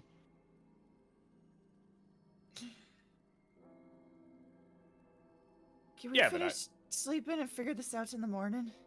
He would have Please. Yeah. reached yeah, out sooner if he wanted to be found. Well, he might not have a magical sending pipe like Bruce does, so we can reach out to him, see what's going on, and solve this little mystery. In the meantime, we should all agree, any devils, just don't take their deals. Just look what happened to Sass. No offense. None taken. Don't do it. It's fucking terrible. And as you're all kind of having that last bit of that conversation, you would all look over, and Balfour has like this deadly serious face, as he just would look and he would just say, the lady draws great woe and misery to those whose spirits bend the arrow of fate.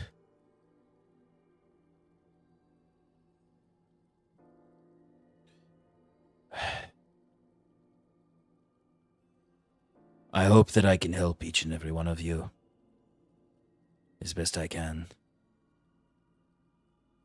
It is never a good sign when demons and devils tarry in your footsteps. I believe I am here for a reason. You know, you'd be surprised what kind of company luck keeps.